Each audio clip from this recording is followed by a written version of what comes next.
eye and out his mouth, breaking a tooth. They've named him Wallace and are thanking St. Louis police officers Ottingham and Stevens for their compassion and love of animals. The kickoff for Eagle season in Alton is today and tomorrow.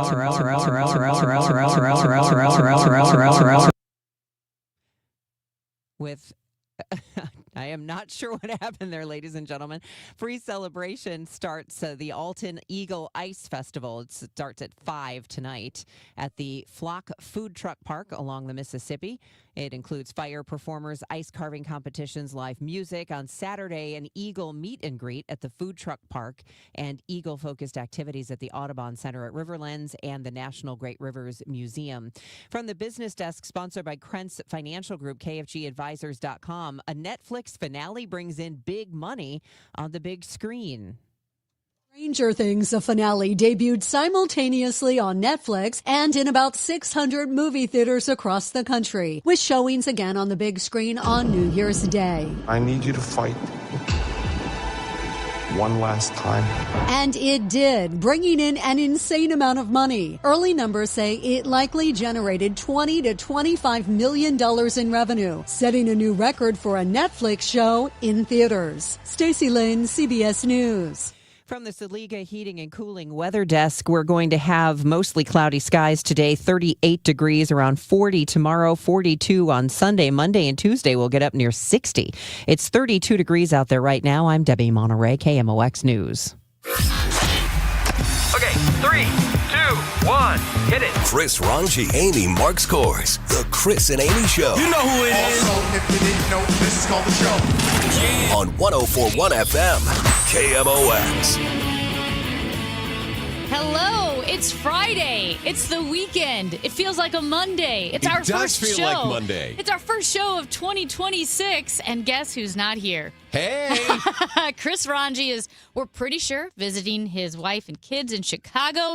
In the meantime, Mike Elam, the esteemed and venerable Mike Elam, has really come in clutch this morning and joined us on the show. He'll be with us all morning, as will the window washers who are outside Studio B on this cloudy Friday morning. That's exciting. It's very exciting. I don't think I've ever done a show with window washers.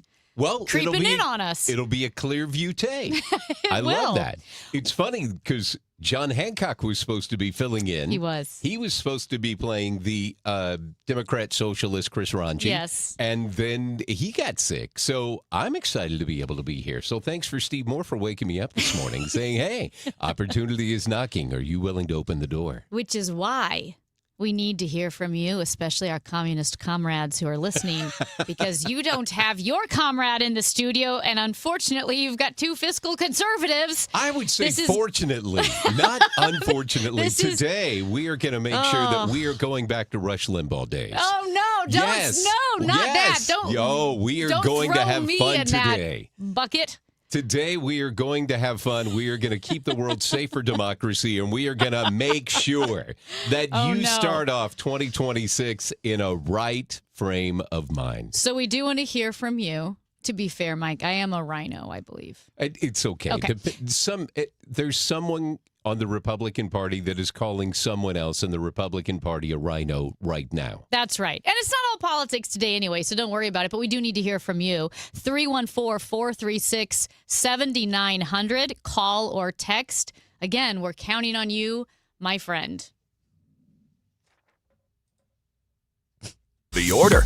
The top 3 stories everyone will be talking about. All right, as we said, it's 2026. We want to know your goals for this year. By the way, we will be speaking with the executive director of the American Psychiatric Association at 10:30 this morning, as many Americans' New Year's resolutions shift towards mental health. Are we doing that because I'm here? I'm just curious. A little bit, yes. Okay. Yeah, you brought up Rush Limbaugh, and suddenly I could use some I'm help. a little apoplectic. It's okay.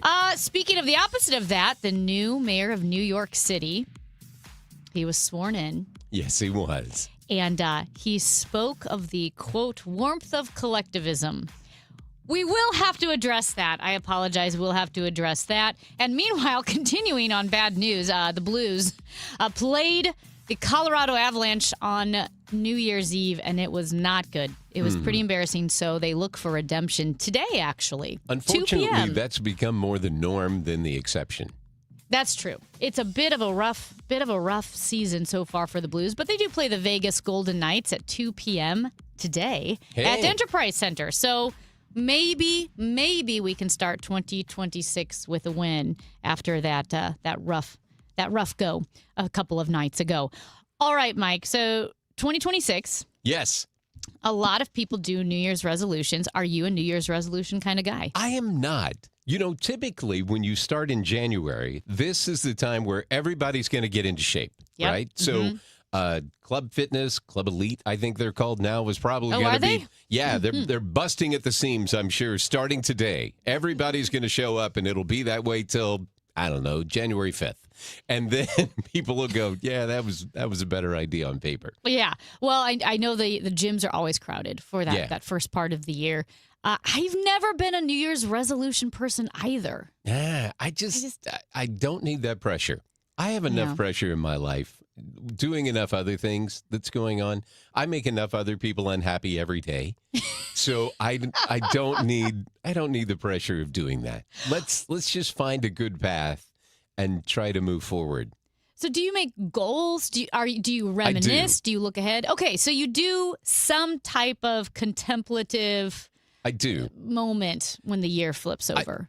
So I drive my wife crazy with these things because I'm at the point now, I'm 59. Mm-hmm. So I'm at that point where I see retirement on the horizon. And it scares the hell out of me because I had kids. So I spent my money on children rather than putting money away for my retirement the way that I should. I mean, I'm not going to be in the poorhouse. I think we've got a plan. But I've got maybe 9 more years till I launch off into retirement. Okay, I thought you were going to say maybe 9 more years till I run out of money. Well, God, no. I hope not. My father's 93, so I think, if I follow his genes, I'm going to be here for a while. You're going to need some cash in the pocket. The worst thing that people talk about is you don't want to run out of money and you still have life to live. Mm-hmm. You want to kind of time that out to where you run out of life before you run out of money. Not a fun 2026 frame of mind to get into, I guess. I know. But I mean, it's kind of better to do that, right? You don't want to run out of money before you run out of month as we start off. Yeah. And you keep doing that consistently. So I put together this whole thing on ChatGTP over the weekend. And I was putting together everything that I thought I had in place. And I was trying to formulate it all and say, how can I trying to embrace AI. I'm trying to be that guy, right? How can I embrace AI to help me with a life plan overall? Not just money, but career, politics, all this stuff. Because politics is part of my career, being the chairman of the county council, right? So I'm navigating all of that and trying to get all that through. So trying to put my life on paper so you can look at it and say, where am I strong? Where am I okay? Where do I need to get better? And trying to put that plan into place. So that's what I did over the weekend. And then I get up like between 5:30 normally every day because my dog wakes me up. And my wife likes to sleep until the sun is warm, shall we say. Okay. Right? Yeah. And so she'll get up and she'll come downstairs and start making her coffee. And I'll go, hey, by the way, and she just gives me that look of, it's too early. I'm not ready for you right now. So take a pause. Let me wake up before you hit me with, hey, I've been up for 3 hours now. Let me tell you what's going on. This is such a real phenomenon between, I guess this is what they mean by morning people. Yes. And night people are not morning people, because I am a morning person. Like, I love mornings. But there are a lot of mornings where I'm really tired when my alarm goes off. Oh, yeah. And like, especially if I'm getting up really early to run. At 4:45, I don't feel like a morning person. I'm like, oh my gosh, I'm so tired. I would pay $5 million to sleep, That's how you feel. There have been times when my alarm's gone off at 5:30 or 6 in the morning, and I've thought, I'm going to have a heart attack if I get out of bed. Probably because I didn't go to bed early enough. But I thought, well, maybe maybe I'm not a morning person like I thought. And that's just not true. Because when I wake up, it is, bam, hit the ground running in the sense of once I get out of bed, I am moving forward, drinking coffee, getting dressed. I usually will have the radio on, like TIAM There you or go. a podcast. And Every day's better with Debbie Monterey. Every Let's day be is better honest, with Debbie right? Monterey. And Tom Ackerman is just such a pleasant guy. He and is. right now he's on cloud 9 with Indiana. it is. So even better. But anyway, I wake up one time where I'm in Houston for a race. Okay. I feel like I've been up for a long time, like a half an hour, right? I go downstairs in the lobby. My coach is there, another running buddy. And I say hi. I talk about the coffee. Let's go get food. What do you think about the race tomorrow? Oh, my gosh, I was listening to this podcast, and it was all about the fascistic tendencies in liberal democracies, like how, what can happen. Holy And they crap. looked at me, and they just said, you are way too much. You That's need to, calm down. That's a lot even for me. Is it? Oh, if you to hit me with all that, I mean, talking about coffee in the day and the Yeah. weather, that's one thing. I like to get up in the morning. So are you a routine person? Do you start your day every day the same way? When I can, in the sense that I always have coffee, but the training, if I'm really training and running in the Oh, that's morning, true. it's all about survival. So you get up, you throw your clothes on, you run. But yes, otherwise I would be. I like the routine of waking up and having coffee, opening the blinds, all of that type of thing. I'm up with my dog. Yep. She's 13. So she and I have a routine. So I get up, I make her food, I hit my coffee button to start brewing while I'm getting her food together and put her out to go do her morning constitution stuff in the yard. And then I get all that done. And then I go sit down on the couch and I put my earbuds in with my coffee. And I listen to my morning meditation type thing to get me started, right? So I listen to this daily devotional every day to kind of start in a right frame of mind. Yeah. Started doing that a number of months ago, just going, I got to start my day in a more positive thing. I can't get up and do social media because it puts me in the wrong frame of mind. So I can't get up and do news right away. I need to start with something positive and get me going that way because life will beat you down. And if you don't arm yourself with something positive to start your day, man, it can be a long day every day. Mike, I am so glad you brought this up because we're actually talking about some of this at 9:30. And again, we want to hear from you, 314-436-7900.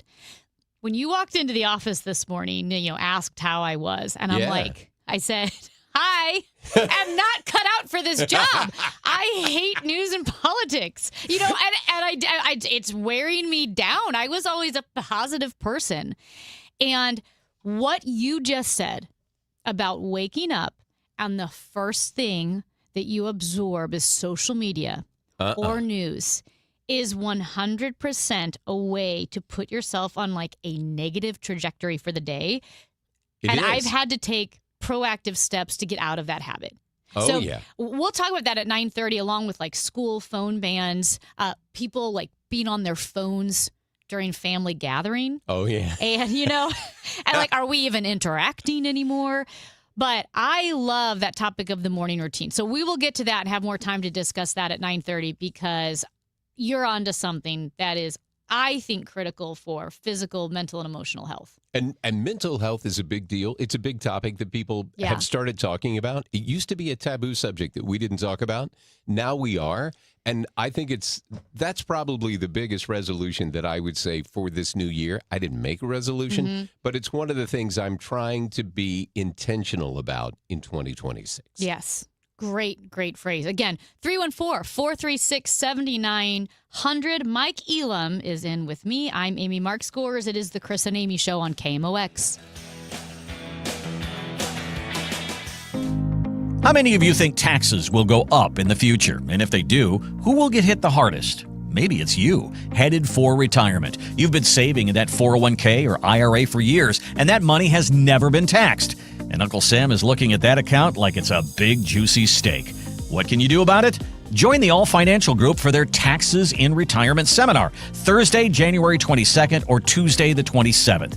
They believe a financial plan is not a retirement plan without a tax plan. Reserve your spot today by calling 636-230-8824. That's 636-230-8824. Or go to yourmoneymattersstl.com. Investment advisory products and services made available through Impact Partnership Wealth, LLC, IPW, a registered investment advisor. Neither the firm nor its agents nor representatives may offer tax or legal advice. Individuals should consult with their qualified professional for guidance before making any purchasing decisions. Hi, I'm Dr. Mary Claire Haver, a board-certified OBGYN and menopause specialist. My new podcast, Unpaused, is the place for bold, unfiltered conversations about what it really takes for women to thrive in the second half of life. Every week, I sit down with medical experts, cultural icons, and powerhouse women to talk about what really matters. New episodes drop every Tuesday. Listen to and follow Unpaused with me, Dr. Mary Claire Haver, available now wherever you get your podcasts. You know that Big Bargain detergent jug is 80% water, right? It doesn't clean as well. 80% water? I thought I was getting a better deal because it's so big. If you want a better clean, Tide Pods are only 12% water. The rest is pure, concentrated cleaning ingredients. Oh, let me make an announcement. Attention shoppers, if you want a real deal, try Tide Pods. Stop paying for watered-down detergents. Pay for clean. If it's gotta be clean, it's gotta be Tide Pods. Water content based on the leading bargain liquid detergent. Wesley Financial Group is not a law firm. I'm Chuck McDowell, founder of Wesley Financial Group. Did you buy a timeshare because they told you it was a great investment? That's a lie. Most timeshares can be bought online for $1. To find out what your timeshare is worth and to cancel it, call us today and we'll send you our timeshare exit kit free with all your options for cancellation. Call Wesley for your free exit info guide. 800-941-2255. That's 800-941-2255. Okay, we've got the chips, the fancy cheese, the sparkling cider. Oh, and I need to fill up the tank on the way home. Look at the cart. We haven't even hit midnight yet, and you're already blowing your save money resolution for next year. I'm not blowing it. I'm being smart. I'm using Upside. Upside? That cash back app? Exactly. I just claimed an offer, and just like that, I'm getting cash back on all these groceries. And I'll do the same at the gas station. It's how I earned an extra $250 this year. Wait, $250? Yep, that's extra cash I can cash out to my bank or throw onto gift cards to my favorite spots. Download the free Upside app and start earning cash back now. Use promo code POP10 for a $10 bonus on your first grocery purchase. That's promo code POP10. Make your resolution easy this year. Download the free Upside app today and use promo code POP10 for an extra $10 bonus on your first purchase. Offers vary by user and location at participating merchants. Go to upside.com for terms and conditions. I'm Ultima Morgan of Morgan & Morgan. Every time one of my children started driving, it was terrifying. Thousands of accidents happen across the country. We see it every day. If you've been injured in a car accident, call us. Dial pound law or visit forthepeople.com for an office near you. I'm Kent Martin. From my days at the station to today, KMOX has always been part of St. Louis. Congratulations on 100 years. A little bit of breaking news here. In the hockey world, Philip Broberg, the Blues defenseman, will join Team Sweden at the Winter Olympics. He is now the third Blue to be named to an Olympic team roster, the other two being defenseman Colton Parayko and goalie Jordan Binnington, who will be playing for Team Canada.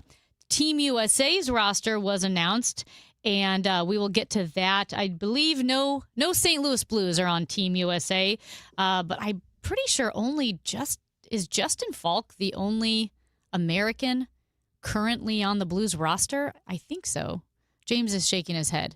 James says no. I don't know. I want to say playing. I mean, I know the roster's changed a lot. I thought Fowler was a I think he's Minnesota. Canadian. Wait, one of them.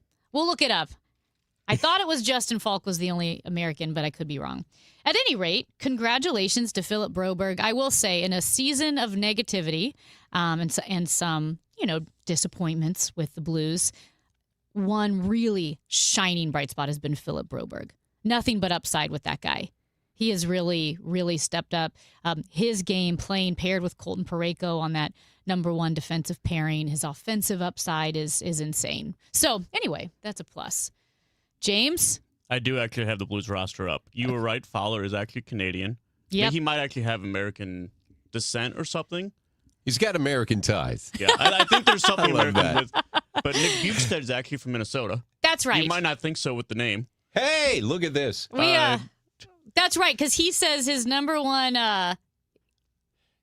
Amy's taking a picture of the window washer.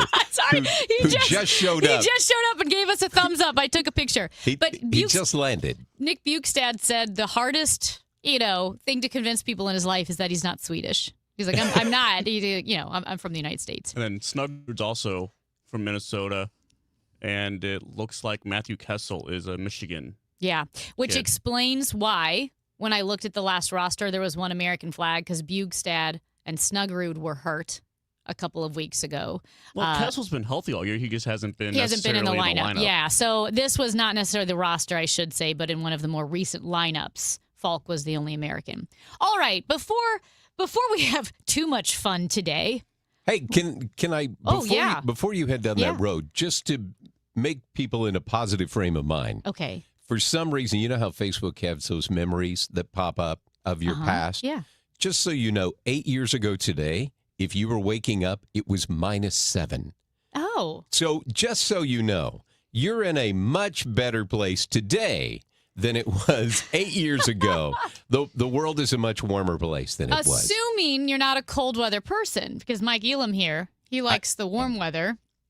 So I've lost 80 pounds over the last year. Congratulations. Thanks. And Very and svelte. I needed to, right? It needed to happen. But I will tell you, without my insulation that I would carry around, cold weather didn't used to bother me. Now, a chilly spring day makes me feel cold. So Yeah. I'm like, hey. You don't have the insulation. I don't. That's what I'm saying. Like, I want some warmth. So when we walked in and the studio was kind of warm, you're like, it's kind of toasty in here. I'm like, it actually feels pretty good. I'm good right now. I don't know. I run hot. I'm always hot. That's what I read on social media. All righty then. Alrighty then. Okay, do want to swing over to New York, like I said, before we have too much fun. Let's go. Okay.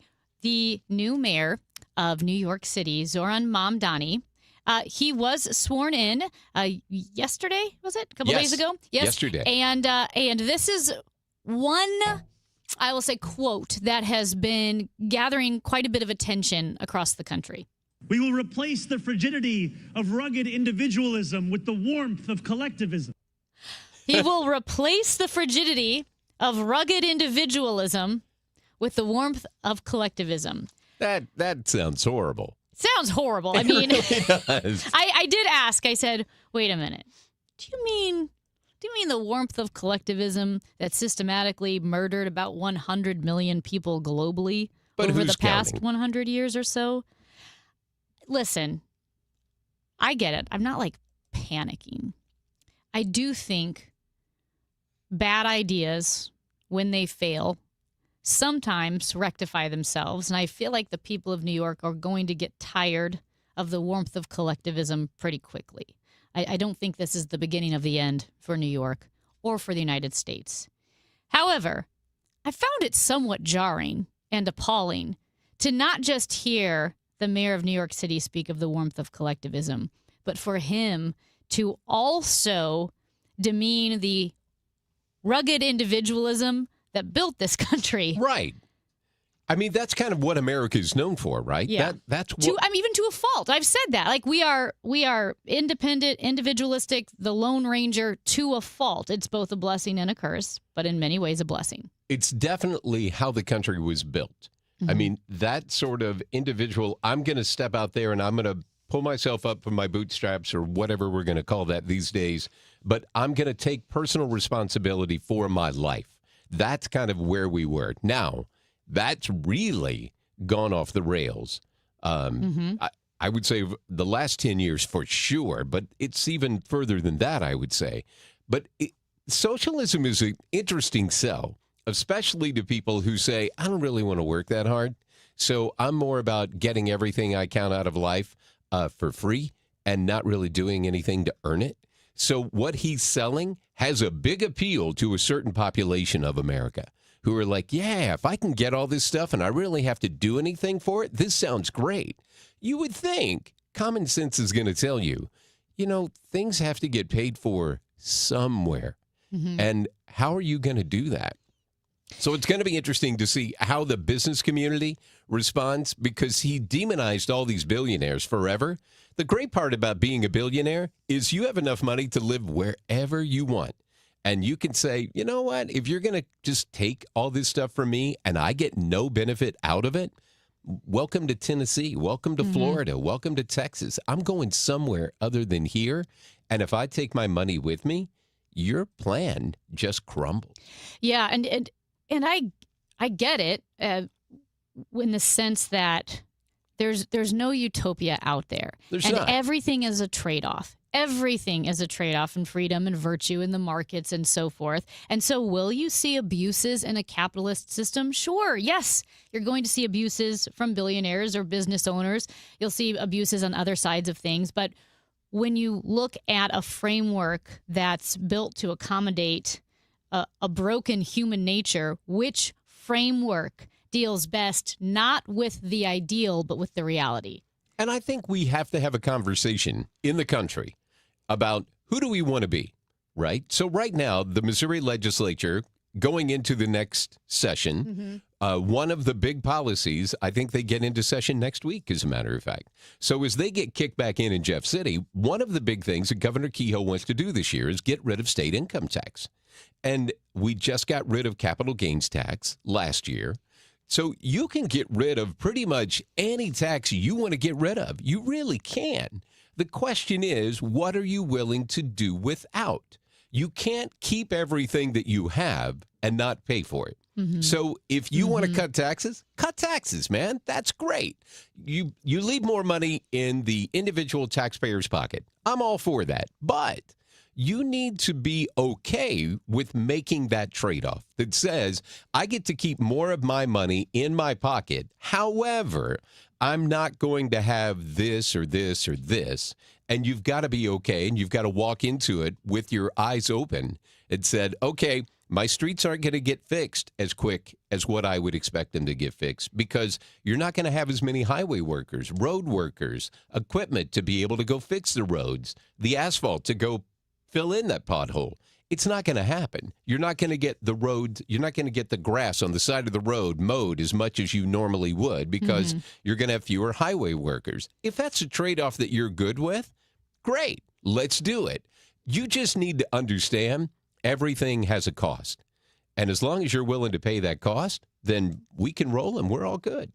Let's continue the conversation when we come back as well. A few more notes. Bernie Sanders was at Zohran Mamdani's swearing in New York. But we also, as always, want to hear from you. 314-436-7900. It's the Chris and Amy Show on KMOX. It's time for a $98 furnace tune-up. For 100 years, KMOX has been the voice of St. Louis, informing, entertaining, and connecting our community. Now, relive a century of service at KMOX100.com, a website that allows you to explore classic KMOX audio, rare photos and video, and the legendary voices that shaped St. Louis. Every headline, every heartbreak, every heartbeat lives on at KMOX100.com. If you're one of the millions of Americans behind on your taxes, if you're afraid to open your mail because IRS collection letters could be coming, listen carefully. The IRS is cracking down, taking paychecks, freezing bank accounts, revoking passports. That's a fact. But here's what most people don't know. There are official tax relief programs designed to help struggling taxpayers. Programs that could save you thousands if you qualify. No one knows these programs better than the experts at Optima Tax Relief. Optima's award-winning team will fight to protect your paycheck, your passport, and your property. Their tax attorneys and licensed tax professionals will work tirelessly to get you the best deal possible with the IRS. Every day, penalties and interest keep piling up, so don't wait. Call Optima now for a free consultation. Call 800-348-0269. 800-348-0269. 800-348-0269. Optima Tax Relief. Some restrictions apply. For complete details, please visit OptimaTaxRelief.com. Now, KMOX weather from the Saliga Heating and Cooling Weather Desk. Currently, it is 32 degrees. It is cloudy outside Studio B, and it will stay that way most of the day. Mostly cloudy today, a high of 37. Tonight, still cloudy, a low of 28. Attention. Have you racked up $10,000 or more in credit card debt? Are you barely getting by making minimum payments? With credit card debt reaching all-time highs, National Debt Relief is notifying consumers about significant debt relief options currently being made available to help those with overwhelming credit card debt. These options may reduce a large portion of credit card debt for those who qualify. You don't need to declare bankruptcy or take out a consolidation loan, and you may only have to pay back a fraction of what you owe, even if you have bad credit. National Debt Relief has already reduced the credit card debt for more than 550,000 consumers, so don't wait. If you owe $10, $20, or even $100,000 in credit card debt, you can now take advantage of this financial debt relief as the cost of living continues to skyrocket. To check what debt reduction you may qualify for, call 800-880-1212. That's 800-880-1212. Again, that's 800-880-1212. The news of 2025. It was just one pop, and then we all dropped to the ground. September. Conservative political activist Charlie Kirk has died. I don't do drugs. He might have written something for this birthday book. The U.S. forces launched a strike on a suspected Venezuelan drug boat in the Caribbean. I can't imagine why this government's shut down. It's only because of the Democrats. For all the news of 2026, stay with 104.1 FM KMOX. Winterfest is back for the 10th year in Keener Plaza, now through January 11th. Enjoy Winterfest traditions, including ice skating, s'mores, and igloos underneath 100,000 twinkling lights in the shadow of the Gateway Arch. Grab a bite or drink from downtown favorites and enjoy a family-friendly New Year's Eve fireworks spectacular. Winterfest, hosted by Gateway Arch Park Foundation, presented by Bank of America and Worldwide Technology. For more info, KMOX.com/events. Saturday afternoon, it's women's Billikens basketball as they face Davidson. Pre-game 1:45, tip at 2 on your home for Billikens basketball. 104.1 FM KMOX. Mike Elam, Amy Mark Scores with you on this January 2nd, this Friday, in that weird floating time between Christmas and New Year's and getting back to regular business. We were talking about Zohran Mamdani being sworn in as mayor of New York City yesterday and how Mamdani has promised to run his administration as a socialist, a democratic socialist. He said he wants to, quote, replace the frigidity of rugged individualism with the warmth of collectivism. And the reason why I think it's a big deal is not only because of the, I would say, the ignorance and disparagement of rugged individualism, which played such a huge role in the United States being the country that it is, but also the warmth of collectivism, to me, crosses a line where that's the language not just of a democratic socialist, that's just communist language. It is. You know, because I get it. Like, AOC is a democratic socialist. Bernie Sanders is a democratic socialist who is pretty communist in a lot of ways. But, you would almost think that there would be some effort to present democratic socialism and say, listen, no, we're not communist. We're not insane. We're not going to seize the means of production. But there was no pretense there. And it hit especially hard because we have so many people in families, kids in from college over the holidays. And I've had some great conversations with former students. And one student is helping to research a new project for Stanford Law, one of my former students. And she will be spending all summer in Cambodia studying the Khmer Rouge, specifically the residual legal mechanisms after all of the human rights abuses in the Khmer Rouge and the killing fields and the genocide that happened there, which, of course, was because it was Pol Pot and wanting to turn Cambodia into a classless agrarian society and just the atrocities. All he had to do was kill 2 million people to make that happen. Right, a quarter of the population of the country. And just like some of the worst brutalities, that we've ever seen. And Maybe it was the bias, recency bias, but having that conversation literally hours before you hear the phrase "the warmth of collectivism" from Zoran Mamdani. And I get it. I'm not saying he's going to be Pol Pot, but it is, I think, an affront to the ideals of the United States. You can criticize capitalism if you want. You can criticize free market capitalism. You can say there should be more limitations on it. My goodness, we have a president who likes tariffs, which have been famously non-free market when it comes to tariffs and so forth and all this protectionism. And you can have all of those conversations, but I do find it rather offensive, not in a pearl clutching way. I'm not a pearl clutcher, but offensive in the that's a packed statement. I don't even have pearls to clutch. Yes, I don't even have pearls to clutch. I don't know, Mike. Do you feel? And I guess I'm not panicking at all. It makes me sad, honestly, more than anything else, because I do think we take so much for granted.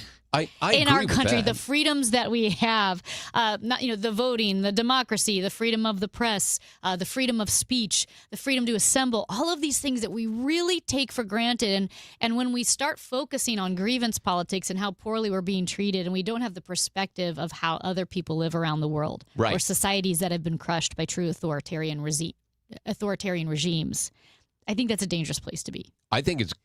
I completely agree with you from that standpoint. Here's my hope. He can say basically whatever he wants to say, but a lot of the policies that he wants to put into place, he can't do. He can say whatever he wants to say, and he can rile up the troops and get them all excited, and that's a big rah-rah for his base. For that Democrat socialist/communist base, they're all about him, and he is their poster child, and he's the guy that they want to see lead them to the promised land of whatever that utopia in their mind is supposed to be. Here's the thing. He can't do it without help from the legislature, in New York. He can't do it without help of the city council in New York. And you've already seen some of the council members in New York who've said, I'm not on board with this. Even the Democrats who were there. Because remember, even though you have a majority Democrat legislature in New York, you have a Democrat governor in New York, they have both said, I'm not on board with everything this guy's talking about. And it goes back to what we were talking about before, where the billionaires can leave if they want. And the city of New York cannot afford the billionaires to leave. Even the upper millionaires cannot leave, because if they take their money and they move away, that's the money that he's wanting to go grab to put all these policies into place. He's already said that I'm going to institute all this rent control and all these things that he's going to do. And he still wants to do the local grocery stores owned by the city to go compete. Well, that's failed pretty much everywhere it's been tried to be done. But I don't think the legislature is going to give him a free pass. And I don't think they're going to do what he is going to try and do. And I think for us as a country, New York's going to be able to do what New York wants to do. But I think for us, we can't afford for the city of New York to fail. You know, you get to that it's too big to fail type thing that we had with the financial institutions years ago. Some of our bigger cities are bordering on that thing where, hey, you can only be so crazy before all the rest of us in the country pay a price for it. So I think you're going to have people who are going to stop him. So, and I'm not sure if we differ on this, but this is where I can be honest. I've never voted for Donald Trump. It's okay. We forgive you. Which means I haven't voted for a Republican president since 2012? Yeah, since 2012. Which is insane. But in 28, you can fix that, because he won't be on the ballot again. Well, contrary to what people are trying to say. This is why I get so angry about Donald Trump and his disdain and disregard for the Constitution and constitutional processes, where he lean populist? Yes, but he's not a populist. He's, just Trump. He wants what he wants. Is he sometimes I mean, he's not fiscally conservative at all. We know that, right? And so he just does what he wants to do on a whim. I do think he sees the Constitution as in the way. It's a hindrance and it's an obstruction. And because of that, when people are excited that Trump is bulldozing his way to get what he wants in our government or in policies or when it comes to geopolitical adversaries, whatever, foreign policy, all he is doing is leveling the landscape, and he will be gone. He will. He will be gone. He will go, and you'll have an AOC or a Zoran Mamdani, and the landscape will have been paved because of Donald Trump's cavalier disregard and disdain for the Constitution. That bothers me a lot. I know you and I are going to disagree on Trump. We definitely are. Mm-hmm. I'm not a huge Donald Trump guy. I appreciate what Trump has done in a lot of policies, and I appreciate the way that he comes at it. And I think a lot of times he just enjoys poking the bear. And I think he says stuff a lot of times that he has no intention of ever doing, but he just loves messing with people and the press in particular. And he's learned over the last 12 years, if I say this, they're going to go down this road. And the further they go down that road and they pay attention to this, I can go do this, and they'll never see it. And they'll never pay any attention to it. And he's right.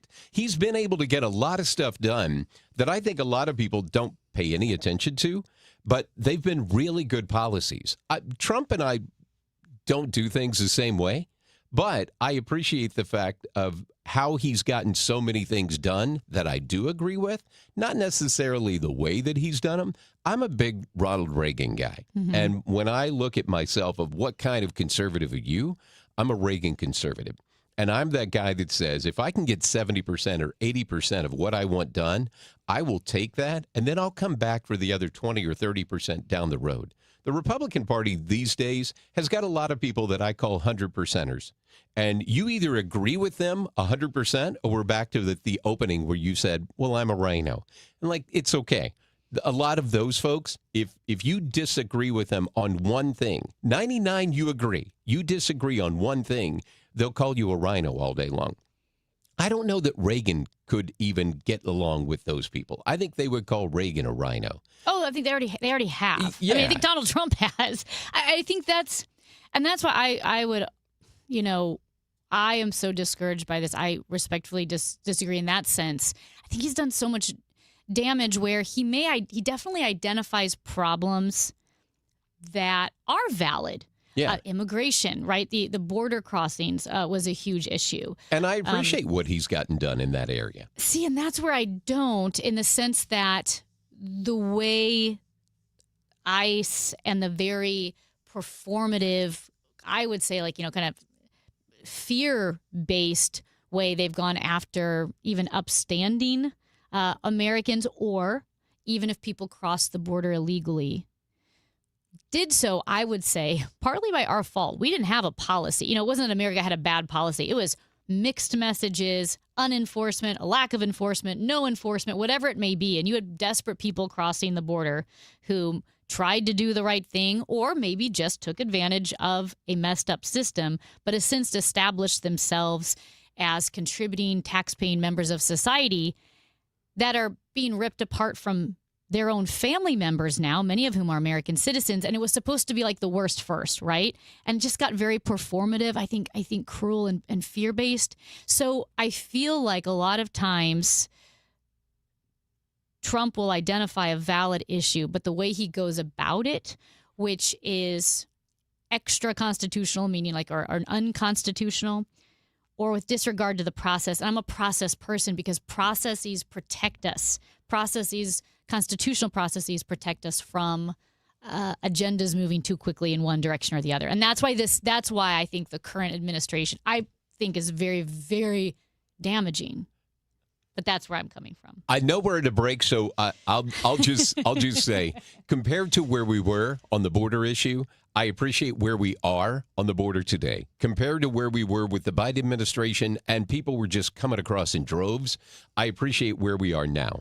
Has it been perfect? No. Are there things you would love to see it done differently? Of course. Should it be the worst of the worst? Yes. So no government is perfect, and I lead with that. There is no perfect government, and government is kind of set up to be inefficient, and the way that we do everything in government is set up to be that way. Private sector is always going to be better. And I think a lot of stuff, when you have a guy like Trump, who was used to being the you're fired guy with The Apprentice, and that's kind of how he was known. I mean, his brand is him being an anal sphincter. Let's be honest. That's exactly, it's the nicest way I can think to say that, right? So that was his brand before. And he was a playboy going back to the 70s. So all this stuff that you get with Trump is something that you shouldn't be surprised that's what you get. But I think overall, when I look at the policies that he's got in place, I'm happy with it. I look at the Supreme Court, I'm happy with it compared to where it could have been. Are we all going to be happy with all of our politicians all the time? Nah, you're never going to be. Even myself, I'm disappointed with some decisions that I have to make at a local government level that I wish I didn't have to decide that particular way. But the way the laws are written, you don't have a ton of choice. I was having coffee this morning with Judge Chasnall, who's a great Associate Circuit Court judge in St. Charles County. I appreciate guys like that, who the law is the law. And he is doing stuff with our drug court to try to help people get second chances, to try to help them turn their life around, but he's doing it the right way. People of integrity matter. And I think the more we put people of integrity in office, the better product you're going to end up getting. Just to clarify, that is not the Elvis judge. No, okay. You don't have to comment. Gone. Okay. He is gone, by the way. The Elvis judge is no longer in St. Charles County. That is Chris Ranji's new campaign. He was He supporting wants to be the sheriff. Elvis judge? He wants to support the Elvis judge. Of course he does. He is pro Elvis judge. You know, the more he would know about that story, the less supportive he would be. Oh, no. Oh, no. Well, thank you for texting in 314-436-7900. We're moving on. Don't worry. He's Mike Elam. I'm Amy Mark Scores. It's the Chris and Amy Show on KMOX. Wesley Financial Group is not a law firm. Ask yourself this question. Is it really worth holding on to that timeshare that you know you need to get rid of? Here's the truth. The average maintenance fee just went up over 17%. That could have been 117%, and there's nothing you can do about it. When you buy a timeshare, you give them a blank check for annual maintenance and assessment fees. I'm Chuck McDowell, founder of Wesley Financial Group. For 15 years, I've helped over 50,000 families cancel their timeshare. Not sell it, not transfer it, cancel it. Did you buy a timeshare because they told you it was a great investment and your maintenance fees would never go up? That's a lie. Are you ready to get rid of your timeshare once and for all? Simply call us and I'll send you our timeshare exit kit that explains all your options for cancellation. Call Wesley now for your timeshare exit kit. 800-823-5544. That's 800-823-5544. 800-823-5544. Retiring soon? Get the information you need by joining Kyle Jones and Matt Allgeier of Fire Capital Management for your retirement highway, Sunday mornings at 9:30. Investment advisory services made available through Pine Ridge Advisors, LLC, a registered investment advisor. Securities made available through AE Financial Services, LLC, member FINRA and SIPC.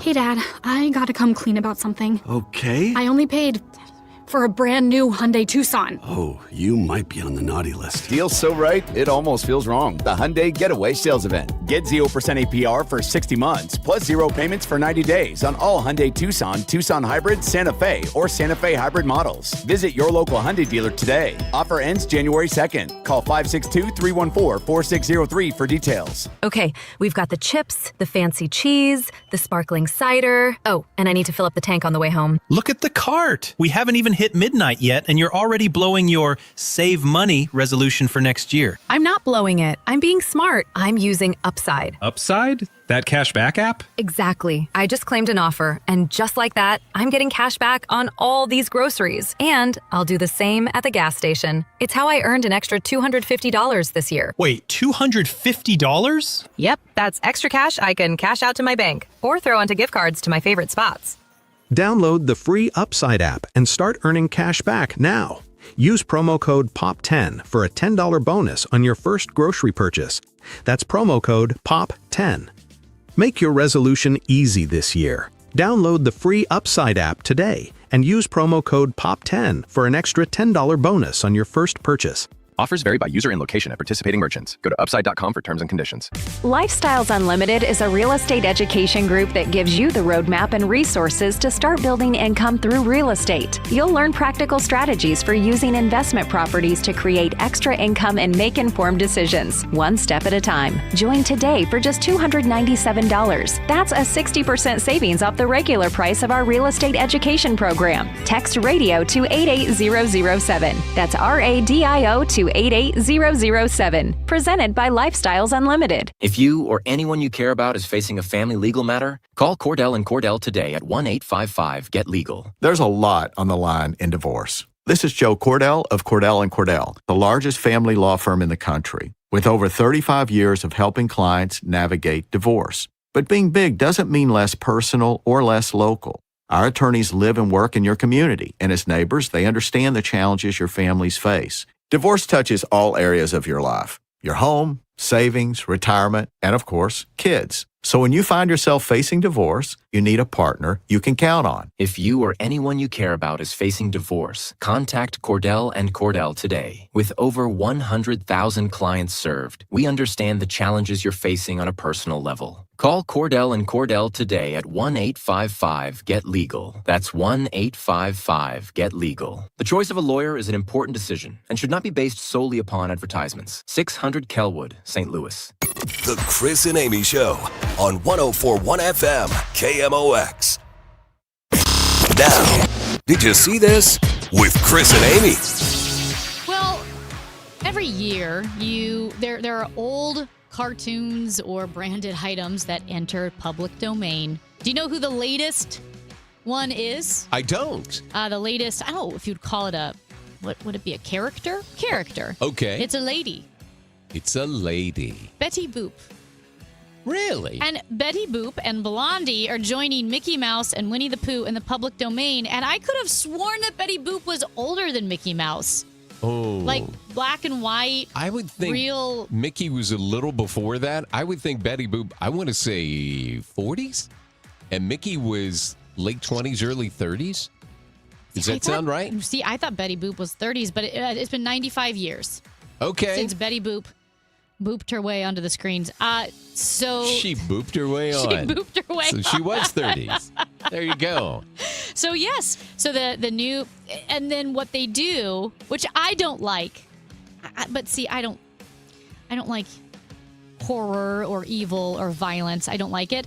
But these things like Mickey Mouse or Winnie the Pooh enter public domain, and then they make some horror movie out of it. A horror They movie? did So Winnie is the Betty Pooh. Boop doing a horror movie? Probably. They did Winnie the Pooh. What was it? Blood and Honey or something like that. No way. They made a horror movie out of Winnie the Pooh. He killed Tigger. That would be so sad. He would probably kill Piglet. It would be something like that. Who's like, you know what? I got no honey, and ham sounds good right now. So, So, Betty Boop, 95 years. Her very first short was Dizzy Dishes, and it debuted in 1930. There you go. 1930. So I was off by 10 years.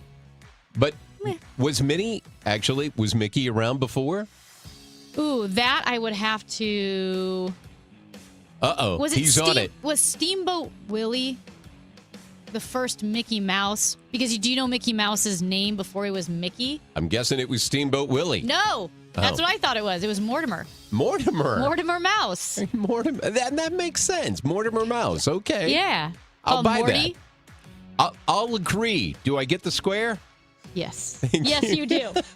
I like the name Mortimer. I don't have a dog, but I'm always trying to think of a name for my dog when I get one. Yes. You can never be too prepared.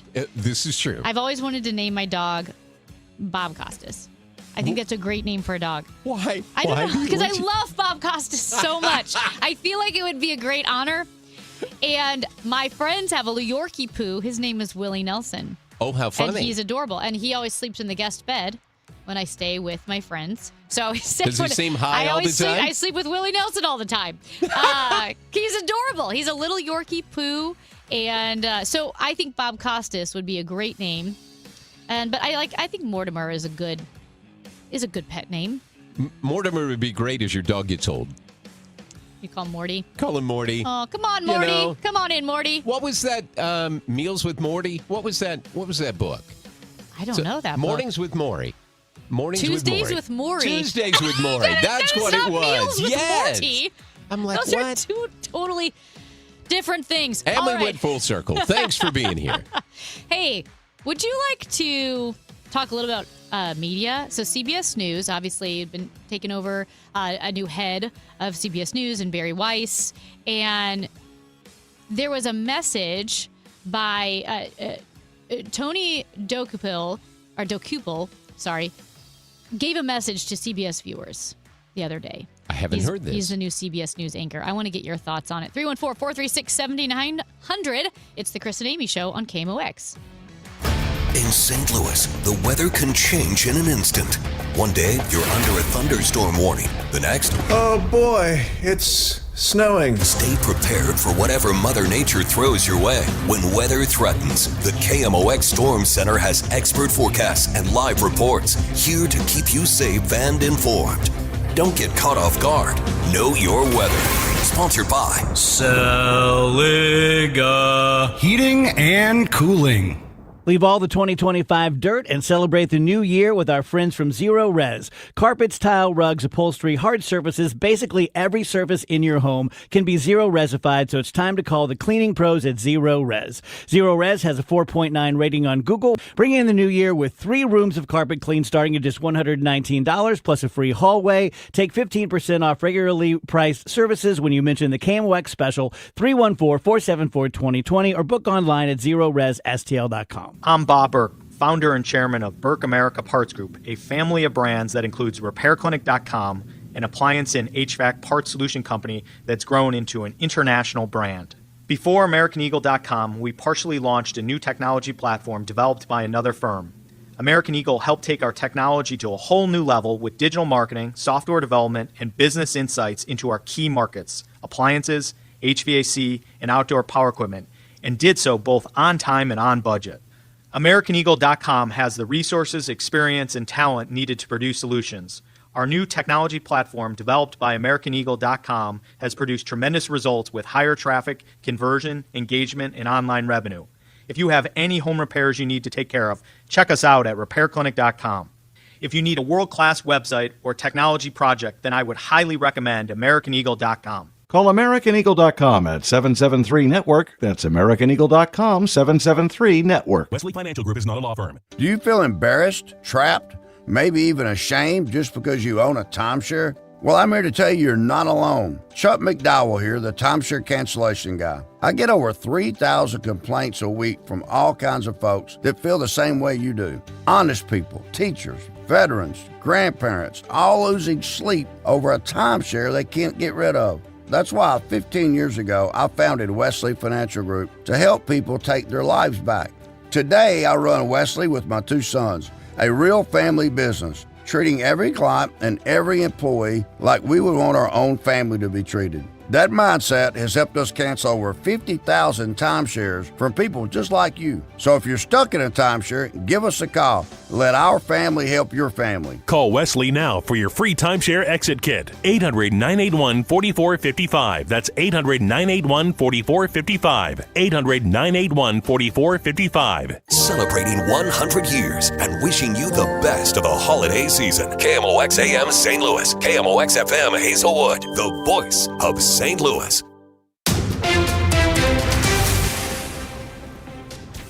It is 10 o'clock, cloudy skies, 33 degrees in downtown St. Louis. I'm Debbie Monterey. At a news conference today, Swiss authorities said at least 40 people were killed in the inferno that spread through the ski resort where hundreds of young teenagers were celebrating New Year's Eve. Everything leads us to think that the fire started from sparkling candles or sparklers which were put on bottles of champagne that was moved too close to the ceiling. That's the voice of an interpreter for Valais-Canton Attorney General Beatrice Piu.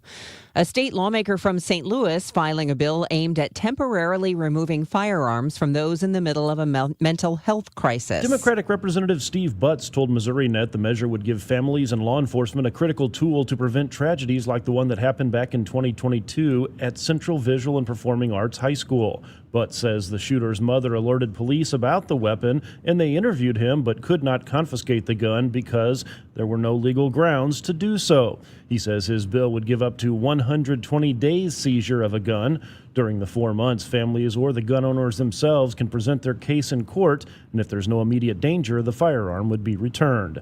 Brad Choate, KMOX News. Representative Butt says House Republicans have asked him to consider lowering the amount of time a weapon could be seized. An update to a story KMOX first brought you this morning. Police say a man died of injuries suffered after being hit by a car around 12:30 this morning on eastbound I-70 east of Union. Officers say the driver of the car remained on scene. He and his passenger were both taken to hospitals for observation. You can add another St. Louis Blues player to the list of Winter Olympics participants this year. Team Sweden announcing today that defenseman Philip Broberg has made their squad. His Blues teammates Jordan Binnington and Colton Parayko will don Team Canada's colors next month in Italy. If you're looking for something to do this weekend, Soldiers Memorial Military Museum is wrapping up its traveling exhibit 2 Minutes to Midnight and the Architecture of Armageddon. The photographic collection explores the architecture of nuclear missile silos, fallout shelters, and Cold War-era propaganda. In 2018, the Doomsday Clock was set to 2 minutes to midnight. That's the closest it's come to midnight since the height of the Cold War in 1953. The exhibit is open through Sunday. Admission is free. From the business desk, sponsored by Krenz Financial Group, KFGadvisors.com, Tesla, no longer the world's best-selling electric vehicle maker. We get more from WWJ's Jeff Gilbert. Due to tariffs, BYD doesn't sell vehicles here in the U.S., but it's a big player in its home market of China and has been tripling its sales in Europe. That's enough to rocket BYD past Tesla for the global EV sales crown. Tesla sales have been falling for 2 years in a row now, slipping 9% in 2025. From the Saliga Heating and Cooling Weather Desk, mostly cloudy and 38 today, near 40 tomorrow, turning out partly sunny, 42 on Sunday. And for Monday and Tuesday, we'll be near 60 degrees. Right now, it's cloudy and 33. I'm Debbie Monterey, KMOX News.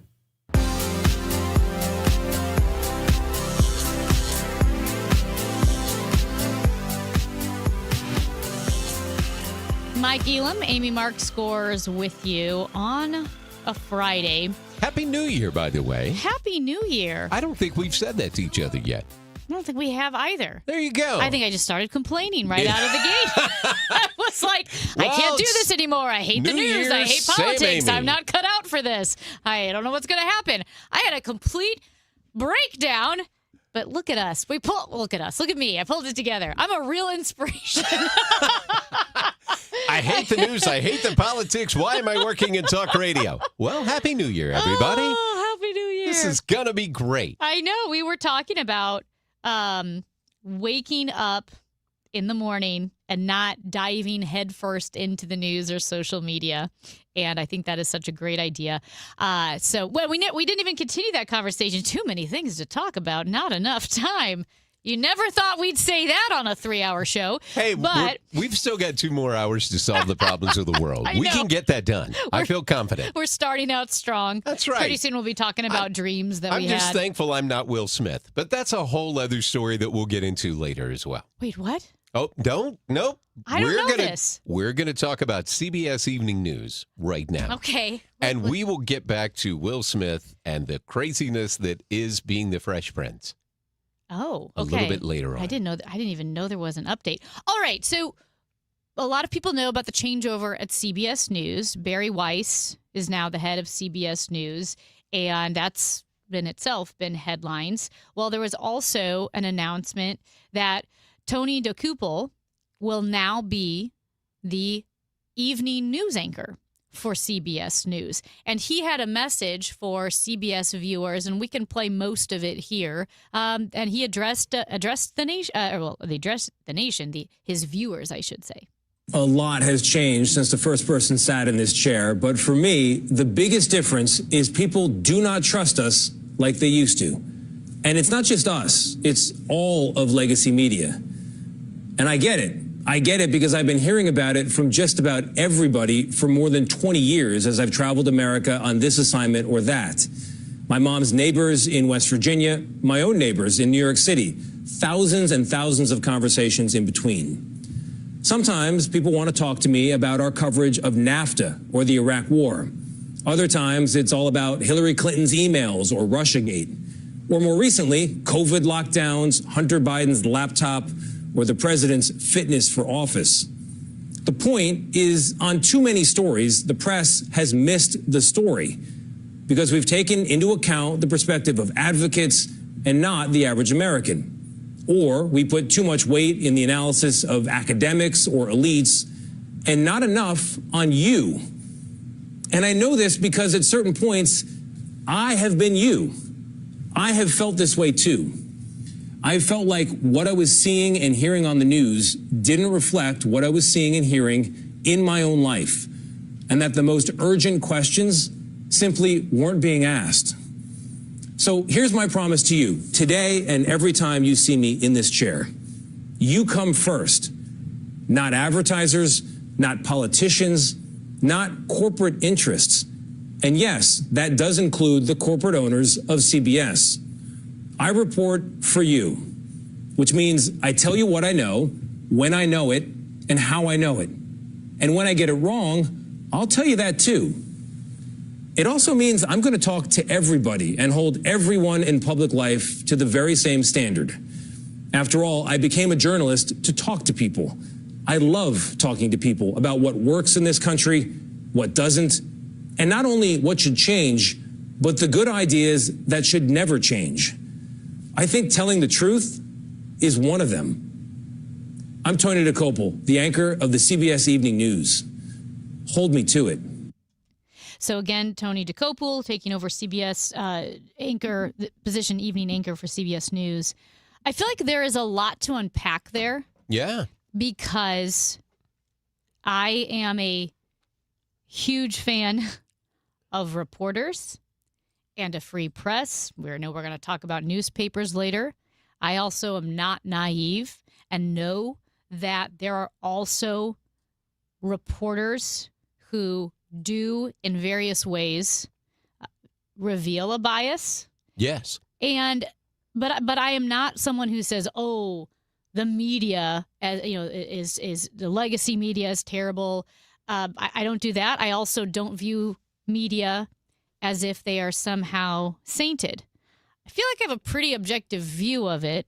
But I wanted to get some of your thoughts. And of course, if you're listening, 314-436-7900, because I am so grateful for reporters who do work and investigations that really do, to use the cliche, they can call it speak truth to power, but also let us know things that are going on that we otherwise wouldn't know. Agreed. And then here's what I think bias can be shown in media sometimes, is not by making up stories, but when they choose what they're going to amplify and what they're going to diminish in their reporting. And I think that really becomes where most people have a problem with traditional media.